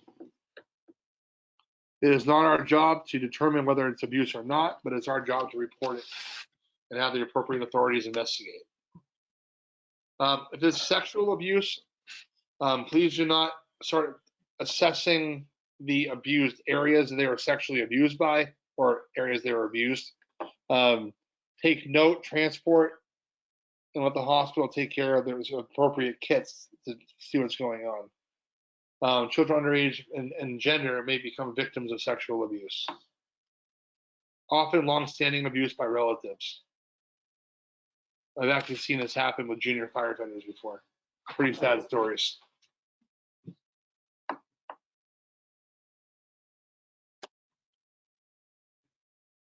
If this does happen, make sure the child does not urinate, defecate until a physician examines, complete examination, or wash. It may be difficult, but an important step to preserve any kind of evidence that's there. And you want to make sure that you assume a caring, concerned approach, and you want to make sure that you shield the child from onlookers, because you're probably going to have a lot of bystanders around. Be cooperative with law enforcement officials in their investigations. Okay, remember, do not start accusing people as well. Getting very close to the end here. So unexplained death after a complete autopsy. About 3,500 infants die from SIDS on an annual basis.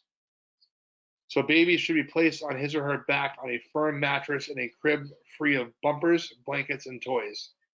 Babies should sleep in the same room, but not in the same bed, chair, or sofa as an adult. This is very impossible to predict, but again, it does happen. Risk factors are mothers younger than age 20 years, mothers who smoke during pregnancy, or low birth weight. This can occur any time of day, and you are faced with 3 tasks: assessment of the scene, assessment and management of the patient, communication and support of the family. Victims of SIDS will be pale or blue, not breathing, and unresponsive. Other causes include overwhelming infection, child abuse, meningitis, and airway obstruction. Other causes would include accidental or intentional poisoning, hypoglycemia, and congenital metabolic defects. So we begin with an ABC assessment, provide any necessary interventions.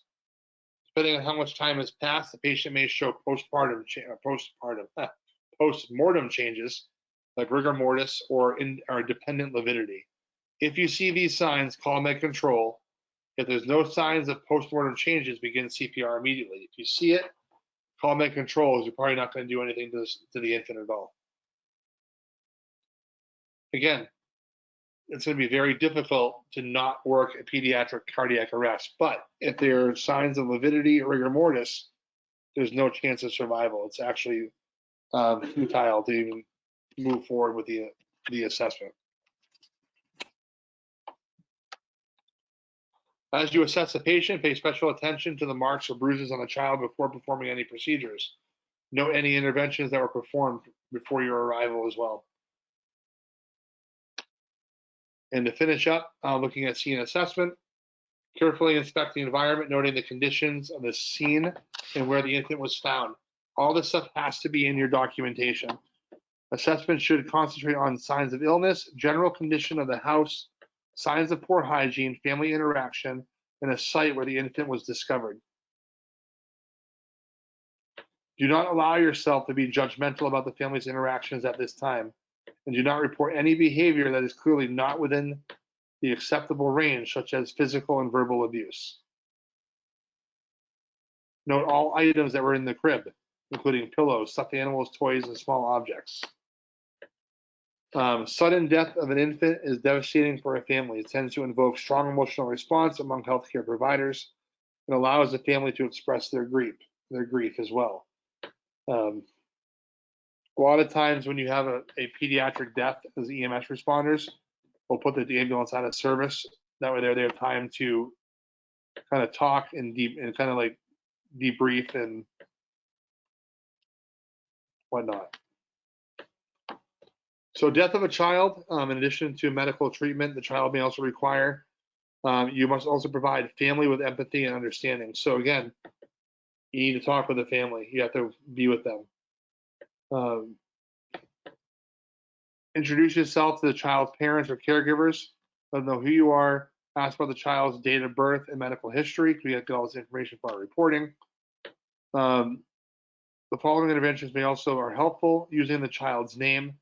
Speak to the family members at eye level and use the word died and dead instead of passed away or gone. To use simple terminology. Do not speculate on the cause of the child's death. The family should be asked whether they want to hold the child and say goodbye as well. They have that ability to do so. Acknowledge the family's feelings, but never say, I know how you feel. Offer to call the other family members or clergy. Keep any instructions short, simple, and basic. Ask family members if they want to hold the child, wrap the child in a blanket, and stay with the family while they hold the child. And do not attempt to remove equipment such as that was used in attempted resuscitation. Okay, leave all that stuff in place. Everyone expresses grief in a different way. So some will require intervention. Most caregivers will feel directly responsible for the death of a child. This does not mean that they actually are responsible. Although you should keep the possibility of neglect or abuse in mind, your role is not that of investigator. So further inquiry is the responsibility of law enforcement. Let them handle it. Remember that it can be very stressful, so take time before going back to the job. Talk with other EMS colleagues, and we can also set you up with CISD teams and things like that to help.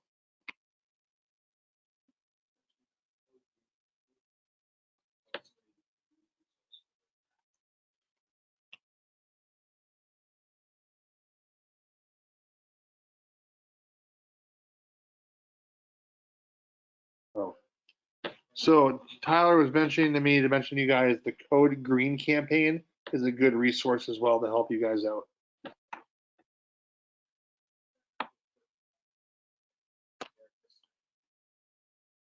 So ALTE, which is a parent life-threatening event, and this is a couple more slides, and we're going to review questions and we're done.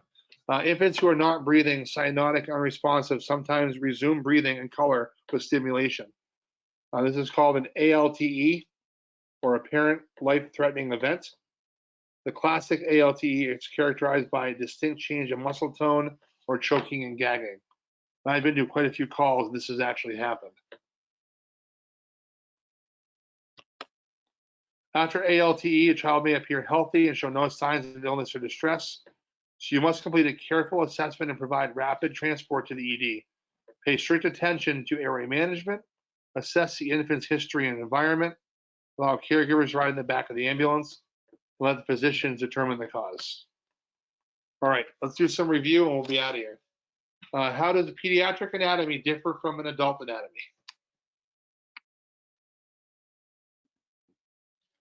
Hopefully you guys are all still awake. D. D. All right, D it is.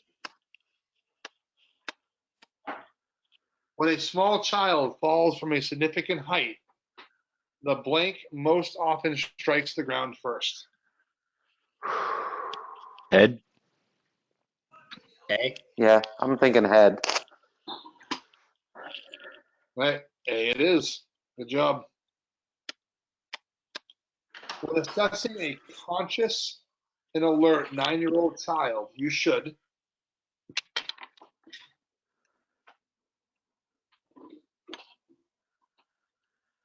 C. Obtain all. I'd go with B. B. All right, B it is. Allow the child to answer questions. The purpose of a shunt is to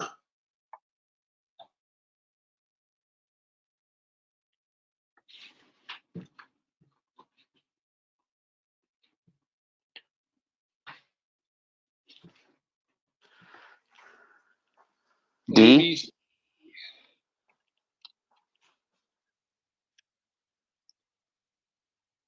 Kevin, aren't there multiple purposes for a shunt?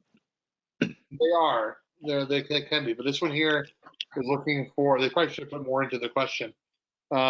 Minimize pressure within the skull. So they're talking about a VP shunt.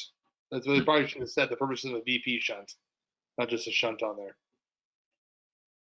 So the answer is A. Which of the following statements regarding febrile seizures is correct?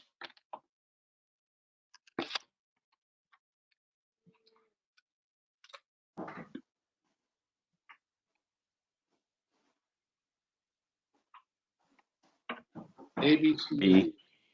B.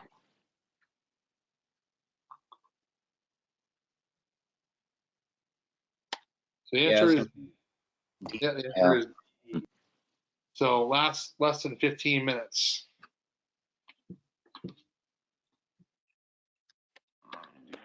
Number 6, you respond to a sick child late at night. The child appears very ill, has a high fever, and is drooling. He is sitting in a tripod position, struggling to breathe. You should suspect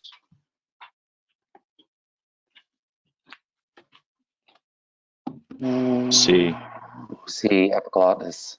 D. C. The key thing was fever and drooling, epiglottitis. Drooling. Yeah. Yep, that was one of the key indicators. All right, number 7, the treatment of a semi-conscious child who was swallowed an unknown quantity of pills include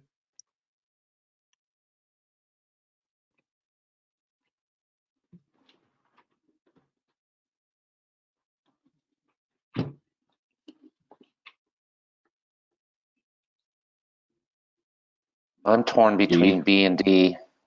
Yeah, I'm gonna go with D. Yeah, I'm gonna go with D.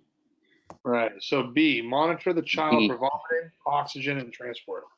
Transport. Yeah. Yeah. Number 8, so when used in the mnemonic child abuse, and it's one that I couldn't read on there, to assess the child for signs of abuse, you should recall that the D stands for C. D, disorganized speech. C. actually, the answer is A. I couldn't even help you with that one, guys, because I couldn't even see. It was so small All on my screen, and I'd never heard this mnemonic before until today. So that was what? Delay in seeking care. Okay. Medical care. That makes sense. Yeah, that makes sense. Yeah, delay in seeking care. Number 9, a 4-year-old girl fell from a second-story balcony and landed on her head. She is unresponsive, has slow, irregular breathing, has a large hematoma at the top of her head, and is bleeding from her nose. You should. Is it just 2 answers? Oh, there's more on the next slide. I just want you guys to read those first.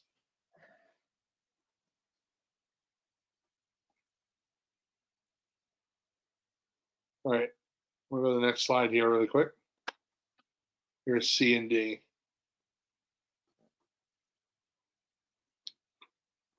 B. C. All right, correct answer is C. All right, look at number 10, and we'll call it a night. So the AVPU scale is used to monitor a patient's level of consciousness. What does the P stand for? C. Pain. We're going to finish out on a good one. All right. That was a tough one. All right. So that is, what did I just do?